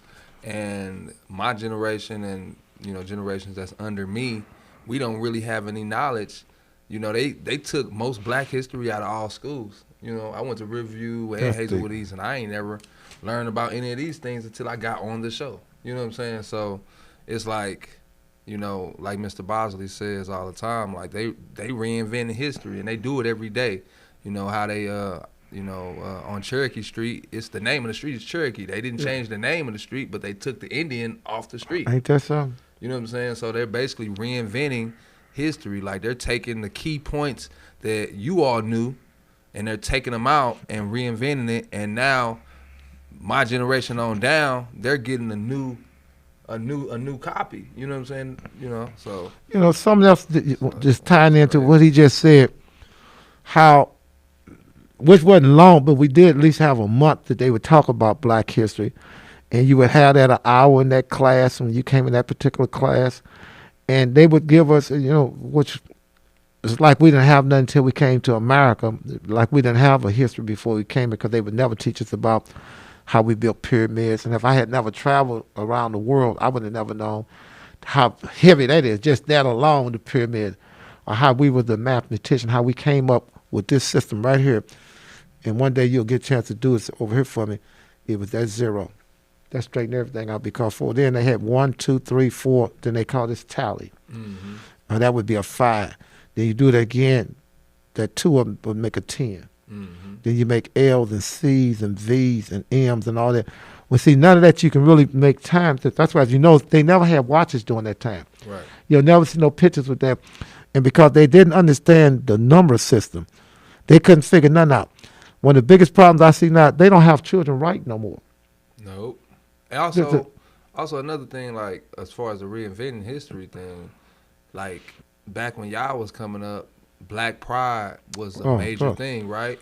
Oh, it still is. Nah, because black pride is we got pride in being black, but now everything that's connected to pride is gay.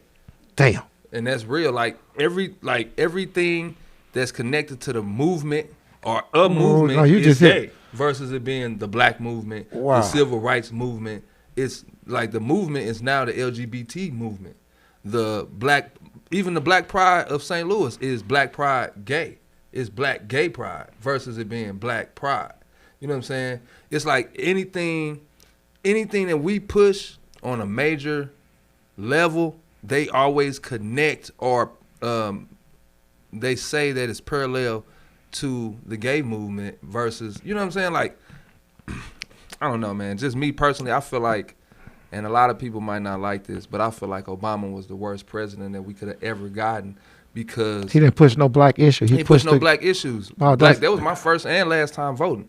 And, like I said, Mr. Bosley, he don't agree with me not voting and everything, but I voted for Obama with intentions of me getting some black rights, me getting, just them, black people actually being able to win in life versus Obama being president and passing. I'm going to tell you, done hit a lot of stuff to hit out. Because now, when we were young, they used to have a song called Happy and Gay. Mm-hmm. And happy and gay meant you was happy or, it was something. Even gay, the definition is happy. But that's the point. They done changed all that. And I never picked up what you just said. When you said black pride don't mean black pride no more. No. They done flipped that all. That's deep. That's deep. And I just seen, somebody showed that to me, looked like a month or so ago, why Superman now is gay. Superman gay. Let me see. Man, there's so many superheroes gay right now. It's just, to each his own, his own. But my thing just be like, okay, Obama. Matter of fact, I was just thinking about this earlier. Every black political person, every black politician that we get, the only reason why you elected is because black people went in and voted for you. But then y'all be so quick when you get elected to say, well, even though the blacks helped me, I don't work for just black people.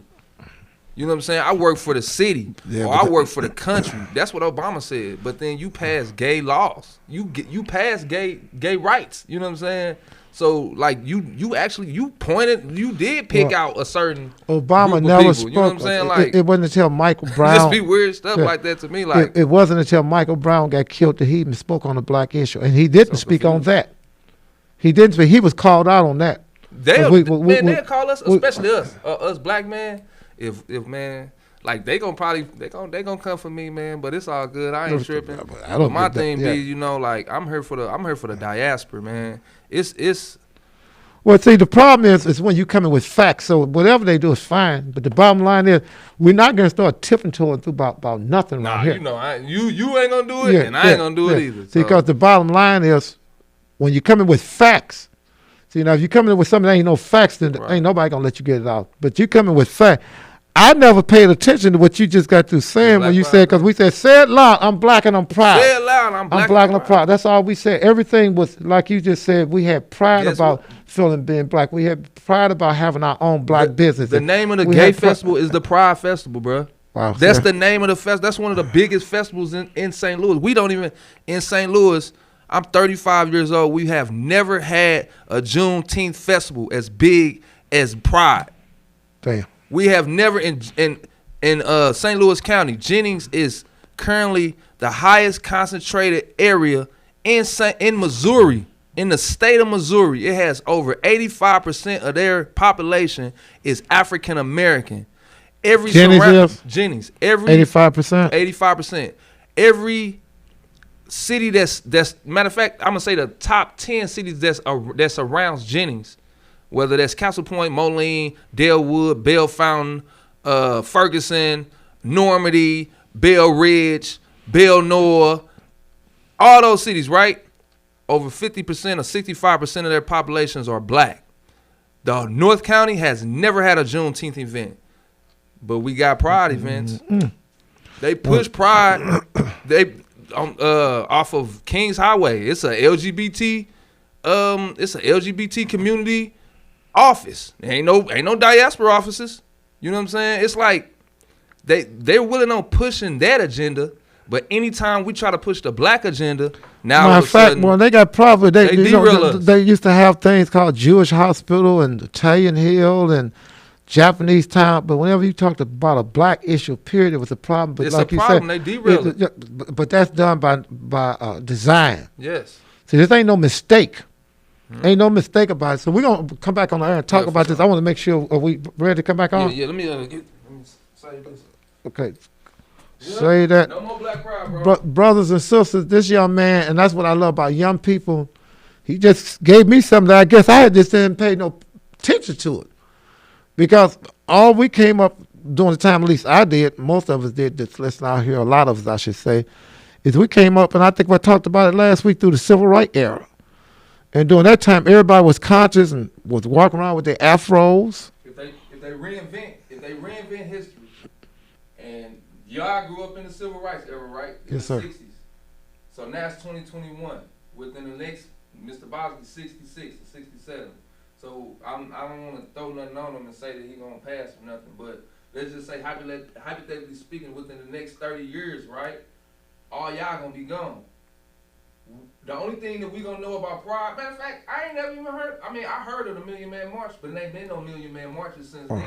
So within the next 30 years, the new kids, only thing that they going to have for pride is gay pride. They won't know nothing about black pride. They would know nothing about Martin Luther King. They would know nothing. You know what I'm saying? So many black leaders. We don't have no black leaders. I want to talk about black leaders and entertainers right I want to talk about this on the radio. So tell me if we were straight. Let me get Mary Bosley back in here, brothers and sisters. Give me just 1 minute, please. Just 1 minute off the air. I should have known Nathan Black business, but I'm gonna do that on the last go round. Let me get Mary Bosley back in here so we can go and get started. You just dropped a bomb, though, brother. You ready, man?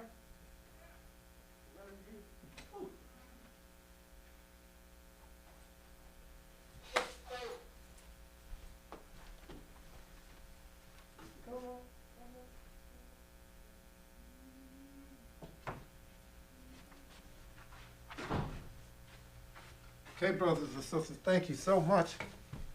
We got so much to cover. Everybody got so much information on this table, and I got so much information on this table, it's pathetic. But it's going to be good here. We're going to talk about, finish Homer G up, and then I want to give say a special prayer for, I know we lost an officer too, and I want to make sure that I have that name right, Brother Valentine. I want to make sure I get that information here, and I want to see what I've got. So work with me just 1 minute. I want to give it out right, and I want to recognize when we lose anyone, 1,600, hallelujah, Mary Bosley. We take this extremely serious, and I'm trying to see where I put it at.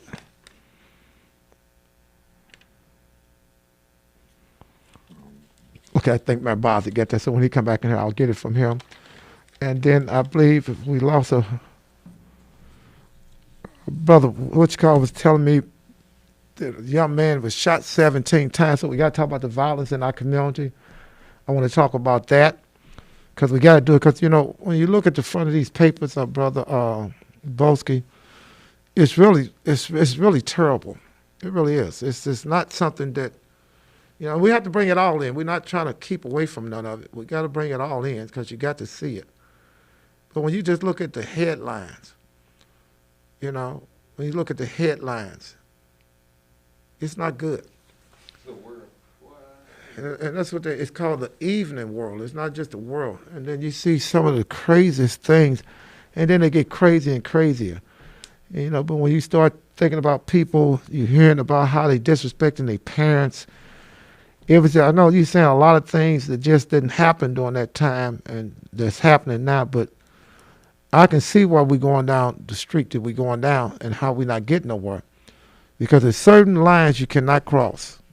And those are the lines. There's no way you can cross. Those lines there cannot be crossed. You can't dress it up. You can't play like it's all right. You can't play like it's certain things you don't do. And that disrespecting your parents' business is absolutely no good. I don't care which way you're going to try to dress it up. It's absolutely not okay, period. When we come back on the air, I want to address this Congresswoman, Marjorie Taylor Greene, who's trying to introduce a bill to award the Congressional Medal of Honor to Kyle Rittenhouse. This is crazy. You know, so, I mean, these are the things we just have to talk about. Yeah, it's bold, it's disrespectful, and it's going to continue to happen until we decide to come on and do what we need to do. And again, like I said, I want to make sure one of the brothers would. Million Man March every year. Yeah, I agree. Every 6 months, we need we need a Million Man March. Yeah, ain't no secret. You know. I wish I would have been able to see. I wish I would have been able to see that many black men or women just in one area. And we ain't even got to do it in Washington. Who cares? We ain't got to do it there. Let's do it at Forest Park. That's one of the biggest parks in the country. Or let's do it at Times Square. 1 million of us. Let's go walk through Times Square. Well, that was a hell of a signal that was put out. It's beyond deep. So, brothers and sisters, we're going to start back. My brother had to take care of a little bit of business. We still live, and we appreciate you going over. We want to come back on the air and talk about some of the things we talked about while we was off. They looking at my brother doing his shoes on. Okay. They looking at you. My shoestring came untied. Okay. What kind of boots are those, man? I ain't gonna tell you. Okay. That's all good. Listen, Bob, what you know about the Pride Festival? What I know about the Pride Festival? Yeah. He just hit with something. Let's get back. Let's get back up. Let's get back. Let's start back. Let's start back. Let me tell you this. Let's start. I was the first mayor to ever have a Pride Festival, and I was the first mayor ever to walk in the Pride Parade. That was 1994. Hold up, brother. So now let's go back on. Let's go. Hold up now. Oh, come on. Let's come go on back with on it. the air. We talking about two different things. What pride you talking Hold about? on. Can we go back on the air because the people are waiting? Yeah, we got to go back on. We got people waiting. All right. Come on, let's get it in. He just hit with something that I didn't pay no attention to what he said. We gonna this the segment 4, 22 minutes. Is this the last one? No. No, one more after this. Okay. 3, 2. Welcome back, St. Louis. You're listening to the Freeman Bosley Jr. Show on KTZ 1600. Hallelujah, AM. I'm with my good man, Anthony Shahid. Thank you, man. Strong right arm over here. Thank you. We've been All talking right, about we've been talking homogy. about some heavy stuff. We had to talk about it, but we kind of closed out on getting it in. we closed out on homogy. So, as we say, it's not something that's going to go away. That's right. It's going to be something that we continue to do it because if we let it go away, as you said, the visionary, and he said something earlier, and we'll tie it into the next subject. It'll be where a homogy Philip never existed, or to be the way they'll describe it, or the way they'll do it. If we're not here 30 years from now, or 50 years from now, 10 or 10 years from now, at the rate we're going. because what he said earlier, he never knew nothing about homogy. He talked about it last week. So if he never knew nothing about it, and he's hearing about it now, what about the people that never heard about it? And the only thing they see is this 3-bedroom facility. Right. That'd be the extent of it. That's it. That's what it is at that point. Because how would they know anything different? That, my friend, and I'm glad that you brought that up, because that is what you call revisionist history. Yes, that's it. That is what white people do. Now, you heard, we talked about this last week now. We talked about Thanksgiving and what it meant, and we talked about what it means to us, but we also gave you a history about how we got to Thanksgiving. Yeah. And we also gave you some history on the fact that before the settlers came, the land that they came on had a name that was 10,000 years old. Yeah. 10,000 years old. What's the name of Boeski? Don Land. 10,000 years. And they changed that name to New England.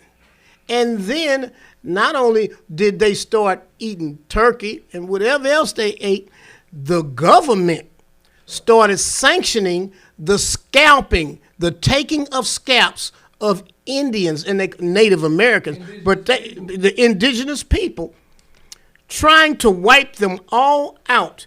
And then in return, some of these people were given lands.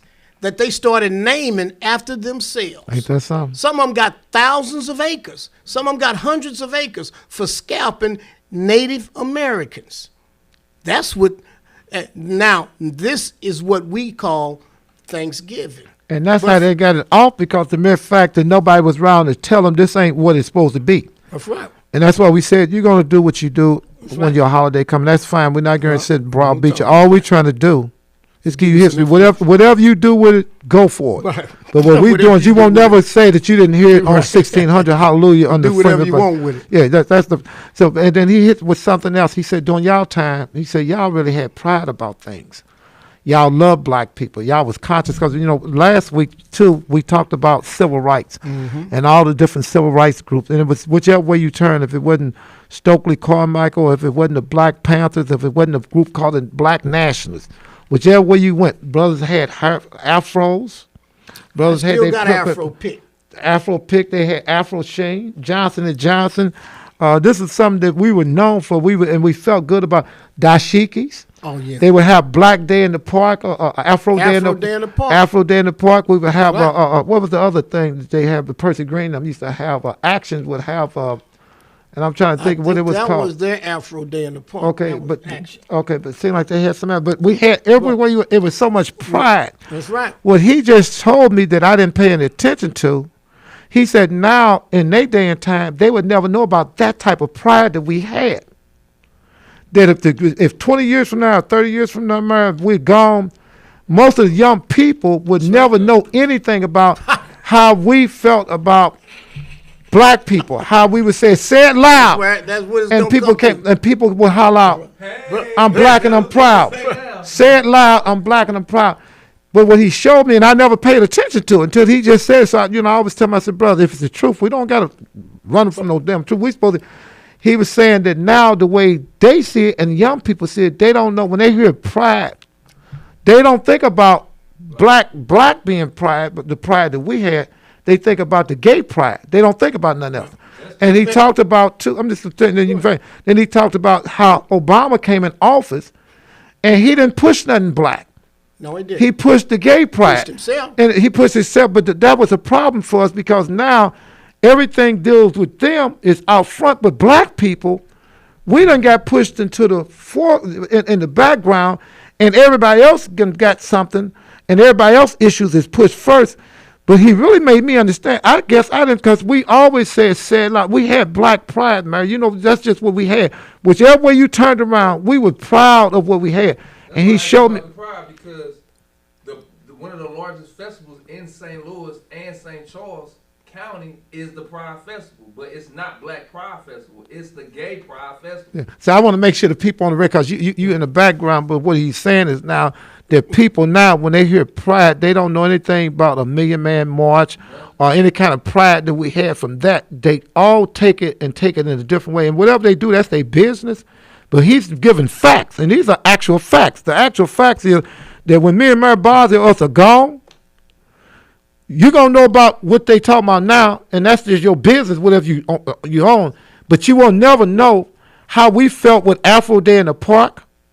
You won't never know how we felt about saying aloud, I'm black and I'm proud, or Afro Shane. I'm going to tell you one of the things that most people don't know, and I would love you to Google it. Soul Train. Soul Train has so much pride about why they had a Soul Train, and you really didn't get to be known whether you was a Michael Jackson, whether you were a Temptation. You had to go on that show to be able to be known, because it was something that we was proud of. People were glued to the TV. We couldn't take our mind because the pride that we had. And when I really didn't catch it until just a minute ago. When he started talking, he said, y'all had pride. He said, but when we have pride now, we don't mean that kind of pride. Well, and that caught me totally off guard. But go ahead, you can jump in with. Now, that's good stuff.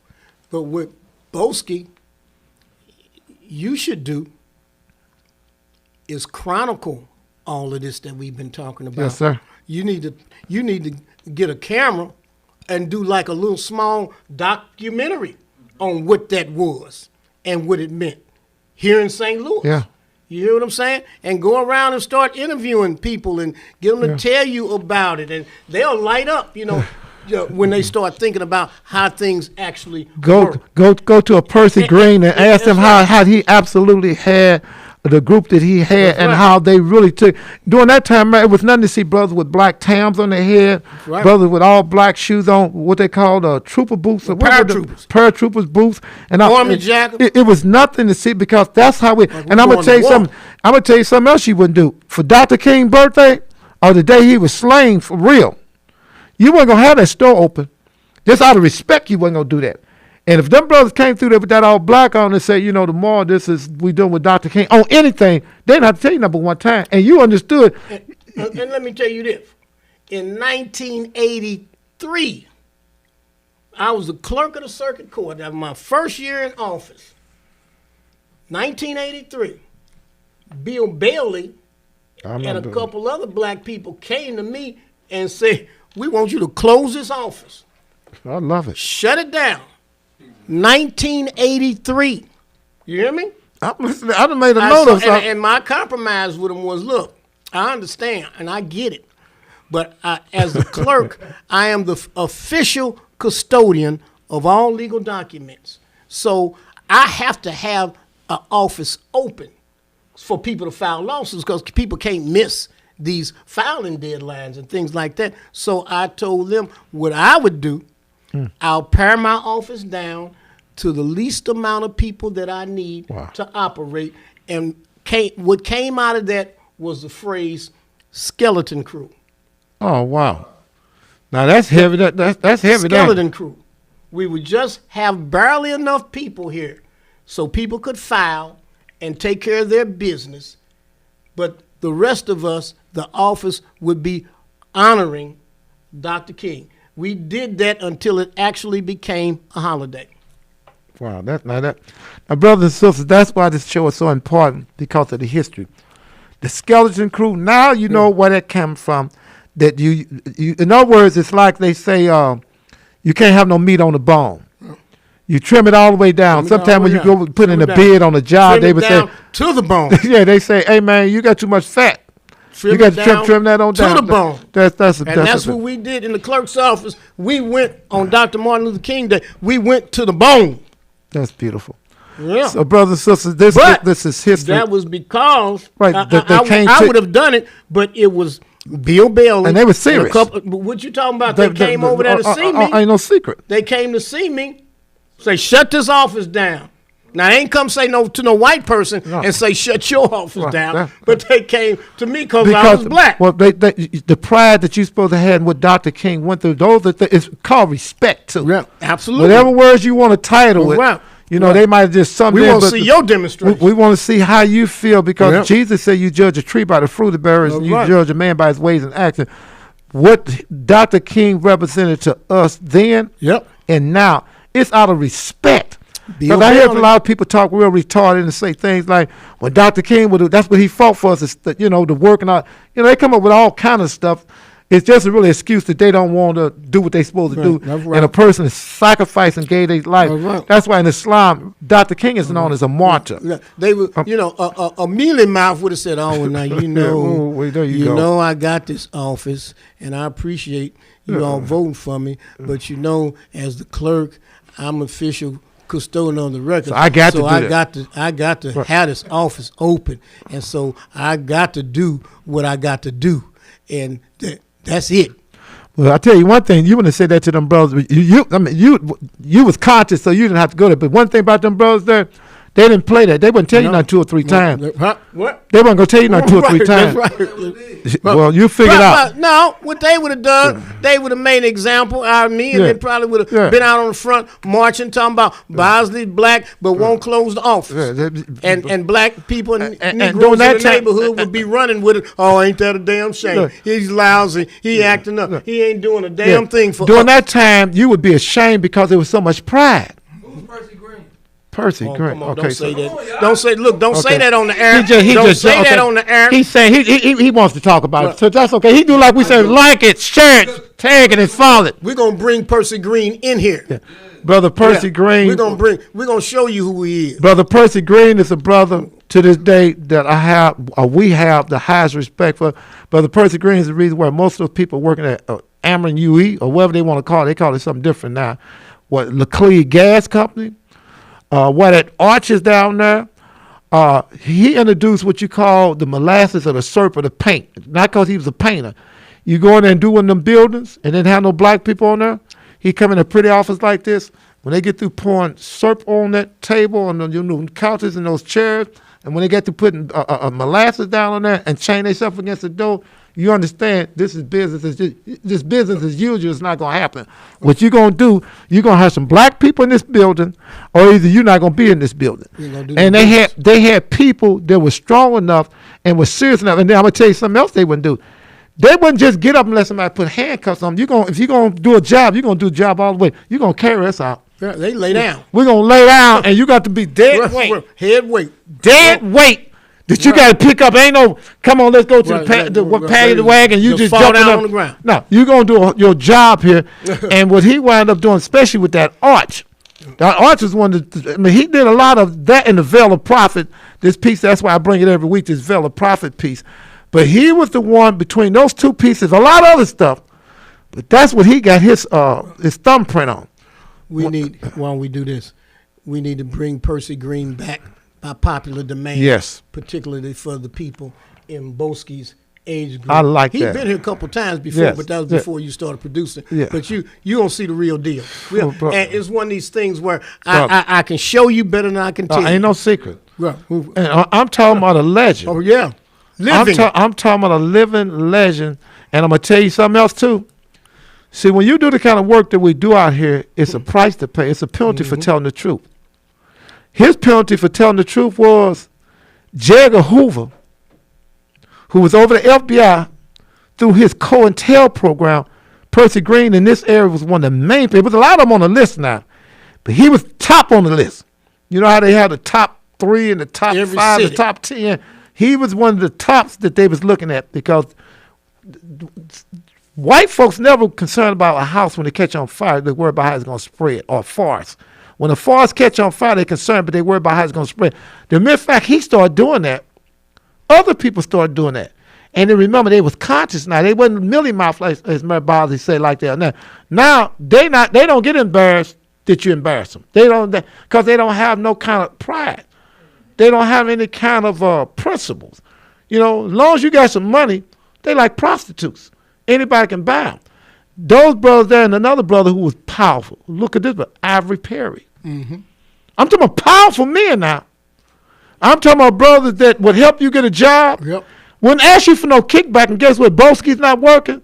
He just helped me and my brother get a job. He would come to us and say, hey, we got a young man. I'm trying to get him on, but right now he ain't on. And he behind on his bills. How you looking? After you pay your bills, how you looking? And you might say, well, I got an extra $10. Well, that time was a lot of money, $20. I need it for you. How much you got, Mary? I can do the same thing. And whoever else he didn't help, he would go to him. Next thing you know, Boeski bills are going to be paid. Mm-hmm. He didn't do nothing and try to line his pocket. See, them the ones that these Millie Mouths and these rented Negroes and these coons need to know about, because all the things they do now, that's why I'm just being honest with you. I'm always on Adolphus Pruitt. I'm not never cutting no slack on Adolphus Pruitt. Because instead of them knowing the history of an Ivory Perry or a person like Percy Green that would come and do things like that out of the goodness of their heart. And I'm going to tell you the other thing is when people say, well, they didn't do that like that, whenever you hear a person say that, Brother Boeski, and the listening audience, always remember that means they wouldn't do it. Mm-hmm. Because people said to us all the time, they said, Mary Bob, y'all getting paid for announcing them black business. Well, I don't even try to explain to them that we don't do it. Keep going. You know why? When I hear them say a statement like that, what it tells me about them, they wouldn't do it because they're not principled. That's right. Or they wouldn't do it because they ain't getting no money. Because they're not getting no money. Well, that's what I mean. They want some money. They want money. And it ain't about money. You'd be surprised. Some of these people that I've seen, they've said to me, man, and I'm quite sure they said, brother, I hear y'all always plugging this. What you need? I said, brother. They say to me, why is Anthony Shahid always plugging businesses? Yeah, but I'm not going to let you get that. No, that because you started. I'm not let you get indicate that we are getting some money. Okay, yeah. But okay, you're right. They're trying to indicate that. But what I'm saying to you, so the people know, I wasn't the one who came up with the idea about pushing these black business. No, I did. It was your idea. That's right. So I went out doing this kind of business. Most people, they like to play like they did something that they ain't had a damn thing to do with it, but they'll play like they did. Right. It was my Bosley when we first came on. He said, "Black Lives Matter." Well, is that what you said? Black Lives Matter. But you came back and said, "But go ahead." That's your saying. Black Lives Matter. But black business makes black lives better. That's what he said. And when he started pushing that Boeski, you know what I said? I tell you what, man, since you pushing that, let me take the lead on pushing black businesses. That's right. And we've always asked people, we don't care if the business that we name, if it's not somebody that we say, find a black business, especially around this time of the year as we go to our last break. For this so-called Christmas holiday, man, find a black business and pour some money into it and get your girlfriends to do it. Get your next door neighbor to do it. Spend as much as you can with them. Whatever they don't have, then go somewhere else. But do this for them. I promise you, they in a hole. Yeah. With everything that's been happening with the COVID, I take that, but it ain't even about the COVID. Before COVID came, we was in a damn hole. Help to get them out the hole. So I'm thankful again for you, Mary Bosley, because it was you that pushed that. And you know, again, if you had to push it, we wouldn't have been pushing it. And for the record, we do get paid. We just don't get paid money. It's the thanks and the gratitude of people saying. And the acknowledgement. The acknowledgement is what we love and respect. You know, we love to push Miss Ollie Stewart and Sister Frankie Freeman when she was alive. May God be pleased with her. And Sister Betty Thompson and we Sister Hazel Irvin. We push black people, and it ain't about getting something in return. Ollie Stewart. And Miss Ollie Stewart. I mean, we're gonna push them. You know, you got to push Miss Ollie Stewart at Southside Wellness Center. We love her. Ain't no secret. How many minutes? We got a minute left or 30 seconds left? What we got? 1 minute. We got 1 minute left, Mercer. What you want to close out with? We trying to for the end of the show? No, we got one more segment, man. Come on, man. You trying to cut me off? I ain't trying to cut you off. No way. Cut me off. I know you ain't no Millie Mouth. I know you ain't no Millie Mouth. Cut me off. Oh, can't do that. Hey, only person could do that. That's Karla May, because when she here, we can go all the way. That's only cause I let her. Well, hey, it's time for a break now. It's definitely time for a break now. All right, you listen to the Freeman Bosley Jr. Show on KTC 1600 AM. Keep it on lock. Quit playing. So, brothers and sisters, we love this show because we get a chance to get so much information out. And I'm thankful to Allah that we can get that kind of information. But I think you should Google Frankie Freeman. Do yourself a favor. You're not doing us no favor. And don't think, you're going to learn from this here. I mean, you're going to learn what people really did and the sacrifices. Because I learned this from a brother named Kevin Cunningham. Kevin used to always say in the gym, sacrifice represents success. But say it again. Sacrifice represents success. Yeah. He would tell Devin, Corey, any boxer that came into his gym, because he had a no-nonsense attitude. There's a lot of things they say about Kevin, but I don't never let them get this off. You couldn't come in Kevin's gym and not be serious. Right. If you was going to come into that gym, you was going to either work hard or you wasn't going to be there, because he wouldn't let you waste his time. He's just that kind of guy, and that's what I love and respect. And to this day, I love and respect him for that. I'm just honest about it. But he said, he would tell me, if you sacrifice, you're going to be successful. Yeah. And he would burn that to death. We would be out there in Las Vegas, and he would have them running that Charleston Mountain, and that mountain would go just like this. And this is no exaggeration. And me and Kevin was wondering when we'd be in the truck behind Devin with the lights blinking, right. It was damn near like we had problem pulling up the hills and everything. And Kevin would tell me, hey, man, you better keep on going. I got the truck right behind you. You better keep on. I got the truck on that butt. And when Devin was doing his thing, and, we love Devin. Devin is he's like a son to me. We was doing a whole lot of things together. But I said all that to say, Devin put the time in, he sacrificed it, and he was successful. And I'm saying it to you and anybody else. Whoever's out there, all you got to do is sacrifice, and you'll see the success. Right. That's what Frankie Freeman did, may God be pleased with her. And Betty Thompson, that's why she says, stand up, and if you don't listen to what she said, you need to just shut up. I can't say the rhyme that she would say, but all those paid the time. Brother Percy Green. And at least the last person, you can say what you want to. I got to be honest with you, it's Mary Bosley. Mary Bosley's a legend. Mary Bosley is somebody here. Every time I go to say how you acting now, he never wants me to say it, but hey, I can't sit back and play like I don't see what I see. The opportunity he gave all of us, being the mayor of the city of St. Louis, the circuit clerk. I mean, every position he was in. What's that? You put all people on. He put all people on. He had one on last week. He had something sharp. And one thing, I'm going to be honest with you. Me and Tim have a lot of things we don't have in common no more, but Tim Person was one of the sharpest people. When he said he had staff here, he had Lord Jordan. He had a Mike Pat McMillan. Washington. He had a Pat Washington was dealing with media. James He Clark. had a James Clark. Oh, that's why James In and the them is so making. sharp. They He were in had the an making. Anthony Shahid. Yep. And he had his staff to be out there handling business. And when things came up, we never want Mary Bosley to be embarrassed, so we would be out there Handle it. we was going to handle the business. That's right. See, but he gave all of us an opportunity. Some forgets now, and I'm not going to go into no name, but you know who you are. You have amnesia. I need to start calling you ammo. I do. That's why a lot of times when they're around, I'm real distant from, and they already know I'm distant from. You know why? You forget. And then you start, the way that he put you in position to do things, instead of you doing the same thing, instead of you trying to get your money, doing sacrifice, you getting your money under the table. And as long as it's about you and your family, you good. But you'll definitely come on here like everybody else ain't about real. Let's probably leave that alone. Ain't no sense going to that. Yeah. We ready? You ready to come back? Okay, we'll keep on going. Yeah, because we keep on going. I'm still hearing anything.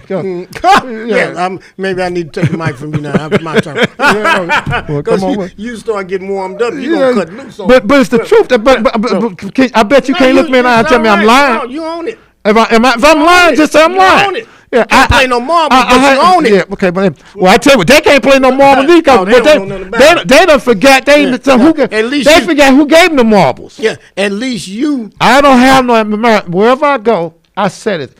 I won't have no problem if every show I start off with, because it's the truth, saying, "Hey, I'm thankful that I have an opportunity."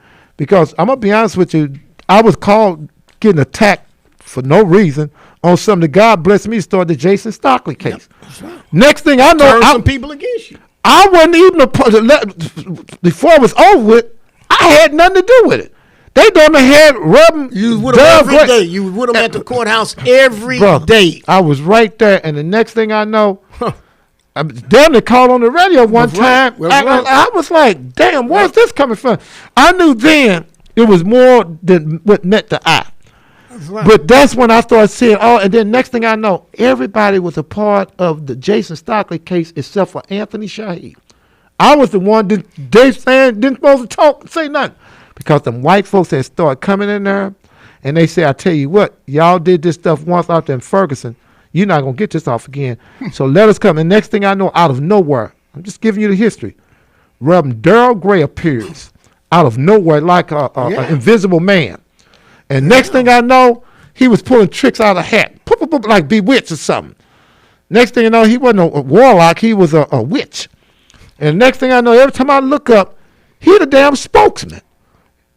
And I was saying, damn, where did he come from? Wrong with this picture? And especially, it's like, I was never back there with you when the election in the 1993, it was him. And I was saying, how did I get put out the picture when it wasn't even a picture? And the blessing was we ready to come back. Okay. Yeah. Okay. When brother, he gave us a signal. Yeah. Time for us to come back. Segment 5, 10 minutes. This is final segment. Okay. Starting 5, 4, 3, 2. Welcome back, St. Louis. You're listening to the Freeman Bosley Jr. Show on KTZ 1600. Hallelujah AM. I'm right here with my main man, Anthony Shahid. Always helped me get it down. Always coming with an angle on it that I hadn't necessarily looked at, but Brother Shahid brings that kind of flavor. Well, it's cause I got a because we got a skeleton crew this morning because everybody's on special assignment. And I learned about a skeleton. I learned about a skeleton crew. That's right. We pared down today. I said, since we got a skeleton crew, why don't we just talk about the blessing that we have? And I'll say it, and you can go back to, we was talking about our heroes and sheroes. If you didn't hear the other segments, we closed out talking about Mayor Bosley and the opportunity that he gave to so many of us, from Mike McMillan, from Lord Jordan, from Tim Person to James Clark, to Anthony Shahid, to Pat Washington, to what was the brother's name with the thick mustache? Real thick mustache. You talking about Wale and Musa? No, not Wale and Musa. It was another brother. Another brother. Robert Henry? Robert Henry too. Robert Henry was beautiful. First black president of the Board of Public Service. Very first. I mean, that was a powerful position, though. Yeah. But I publicly think mad at me for that. Well, that and about the youth.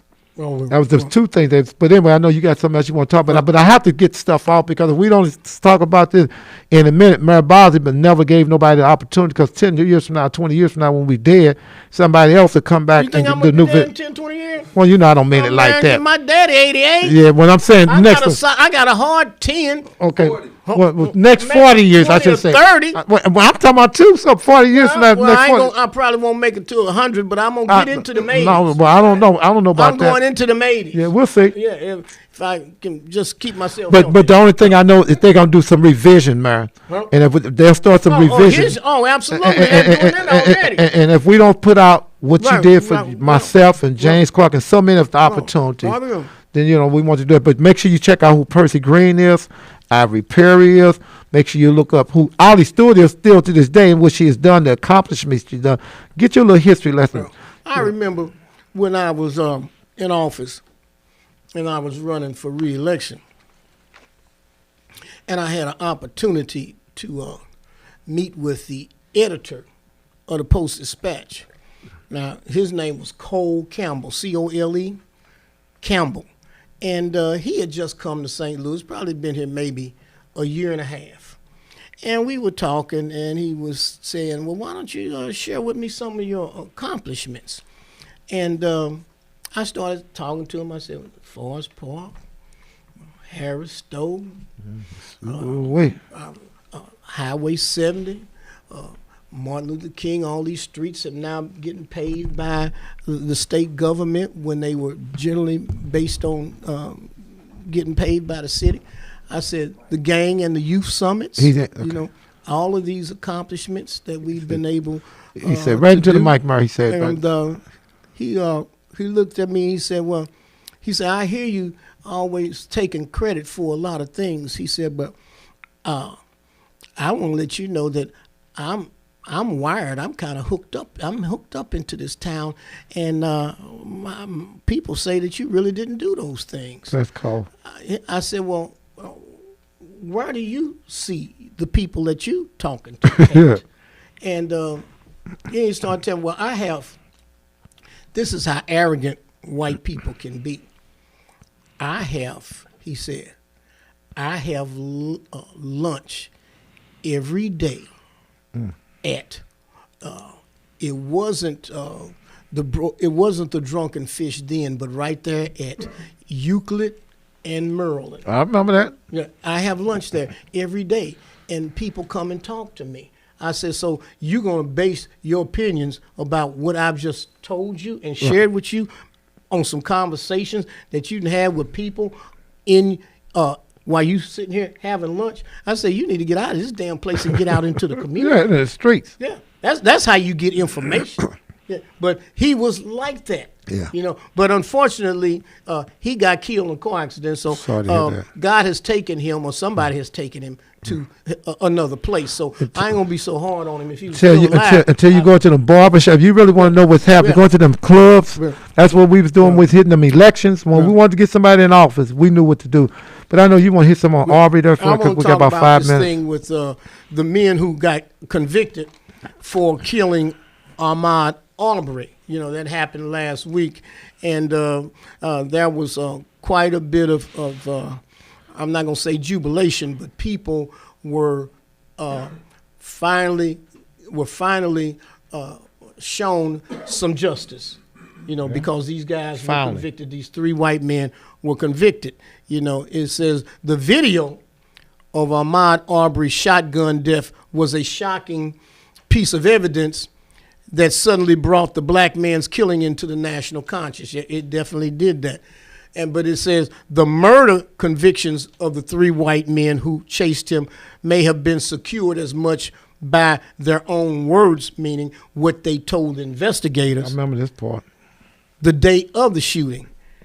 And here's what Greg McMichael, who was in the bed of a pickup truck when his son killed Arbery, told police the black man, listen to this, the black man was trapped like a rat. That's cold. And he told Arbery, he said, and I said to Arbery, stop, I'll blow your effing head off, before they killed him. cornered him like a rat. That's some deep stuff there. We trapped him. Trapped him like a rat. Not cornered him. We trapped him. So they trap it. To make a trap, you got to intentionally set it. Right, you got to set the trap. You set the trap. You got to intentionally set the trap. So there was intent to kill this man. Yeah. And then I heard something else you just said. It's like father and son. The father and son working together in congruence. Absolutely. They working together. Like, in other words, this show you how we used to. So no telling what his dad and his granddaddy taught him. For him to take his son out, they used to go rabbit hunting. We're not going rabbit hunting. No, they went rat hunting. That's what I'm saying. This is deep, man. Trapped like a rat. That's heavy. I want to read something else, too, that we talked about, which I don't know, believe they have the power to do it. But Marjorie Taylor Greene is introducing a bill to award the Congressional Medal of Honor, the gold medal now. Award the Congressional Gold Medal. This is the honor. This is a heavy honor. Guess who they want to give? United States Congress. Yeah, but guess who they want to give it to? Are you ready, brothers and sisters? Cal Rittenhouse. That's who they said they want. They're trying to introduce it. Whether it get passed or not, but really the audacity of it shows the high level of disrespect. That's like somebody, when you murder somebody. And then you turn around and like you honoring this person from this man went from possibly going to prison to now being like a rock star. Somebody's going to go to do could have possibly did life in prison if they did it right for him. The judge wasn't homeboys and go to prison. Now, how much time we got, my brother? A couple of minutes, but let me say this, and I've said this before, and I'll keep saying it. A lot of people focus on what's going on around the country. Yes. All right. They always want to rush to this event, rush to that. I always want to talk about what's happening in Washington, D.C. Mm-hmm. The Washington, D.C. is 2,000 miles away.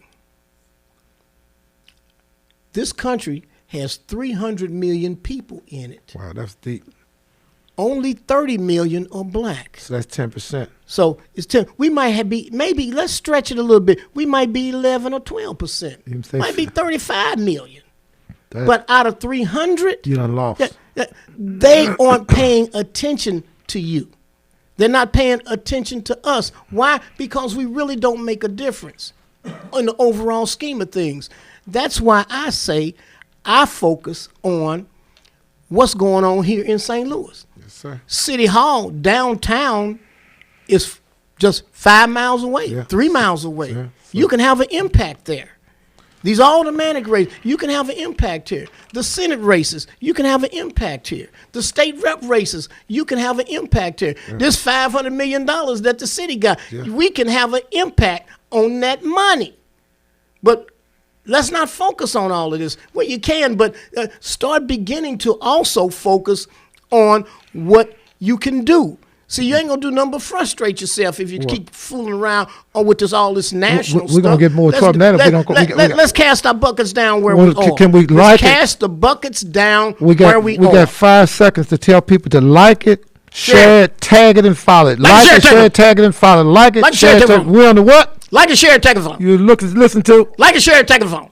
So we got to close that. So like it, share it, tag it, and follow it. Like it, share it, tag it, follow it. It's the Freeman Bosley Jr. Show on KATZ 1600. Hallelujah, AM. Keep it on lock. Quit playing. Wow.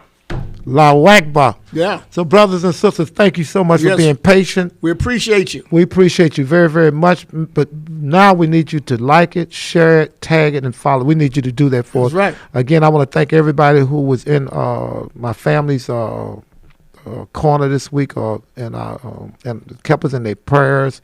And continue to do it. Next week I can give out more information because we're sitting on something now. But just keep doing what you're doing. I want to also thank Colonel Troy Dahl. I want to thank Lala. I want to thank Mike Brown Sr. and his beautiful wife. I want to thank some of the sisters and brothers from the Lost Voices that's still around. I want to thank Mama Cat. I want to thank Sister Jill, who religiously called me both. I really want to thank my little young daughter, Tia, but all of them, I don't want to start there because I started there before the other girls get on me. See, But you didn't call me. Yeah, but the bottom line, I want to thank everybody for doing everything that they did. But I have to do this with the law enforcement for the simple fact they always say we got problem with police, but that's a lie. I've never had problem with police. I've had problems with bad police, and I'm not going to switch from that now. But Lieutenant Colonel Troy Dahl have had so many police on it. They only usually do this for white. I'm just telling you. Normally when a white kid come up missing and they gone for these many days, they come out with this team. Next week I'm going to tell you how many people they had on this case. I promise you. But it's been a blessing. I want to thank Allah for them. And then I want to give a shout out to Mayor Lowry in Florissant, Missouri, because he made the call. And between those two, they never stopped working on it. So they're working on it to this exact second. They still own it. But we'll talk about it next week, but I just wanted to get some shout outs and some thank you. So we're going to close it on down, Brother Boeski. You'll let me know if we close, and you can close it down on my page. And for the brothers and sisters to ask me to get that new number out for the prayer line, that number is 667-770-1476. Again, it's 667-770-1464. And the code of asset number is 196-854 £. One of the reasons we can remember numbers, when me and Mary Bosley and all was growing up, we had to know numbers. 99% of them, including his number, Boeski's numbers, I've locked it in my head. That's right. I don't have to look at no phone to dial it. Now, I'll fix it where your name can come up. By heart, that's what you used to say. But that's what I know about You heart. by heart. And that's what we got to get back to. So again, Well, that number now we can't remember a damn thing. Well, as soon as 12522. That's the only number I know by heart. That's right. Wow. Okay. Well, that's a good number to know then. I'm going to leave that alone. Again, close out, brother. That number is 667-770-1476. 667-770-1476. And your asset number is 196-854. 12 o'clock Friday for Jumu'ah prayer. Assalamu alaikum. Spread that because that's the new number we have. Assalamu alaikum. Thank you, Brother Boeski. Did you share it? Finish and then share it? Or do I do Yeah, you can post now. Is what you doing? Yes. Yes.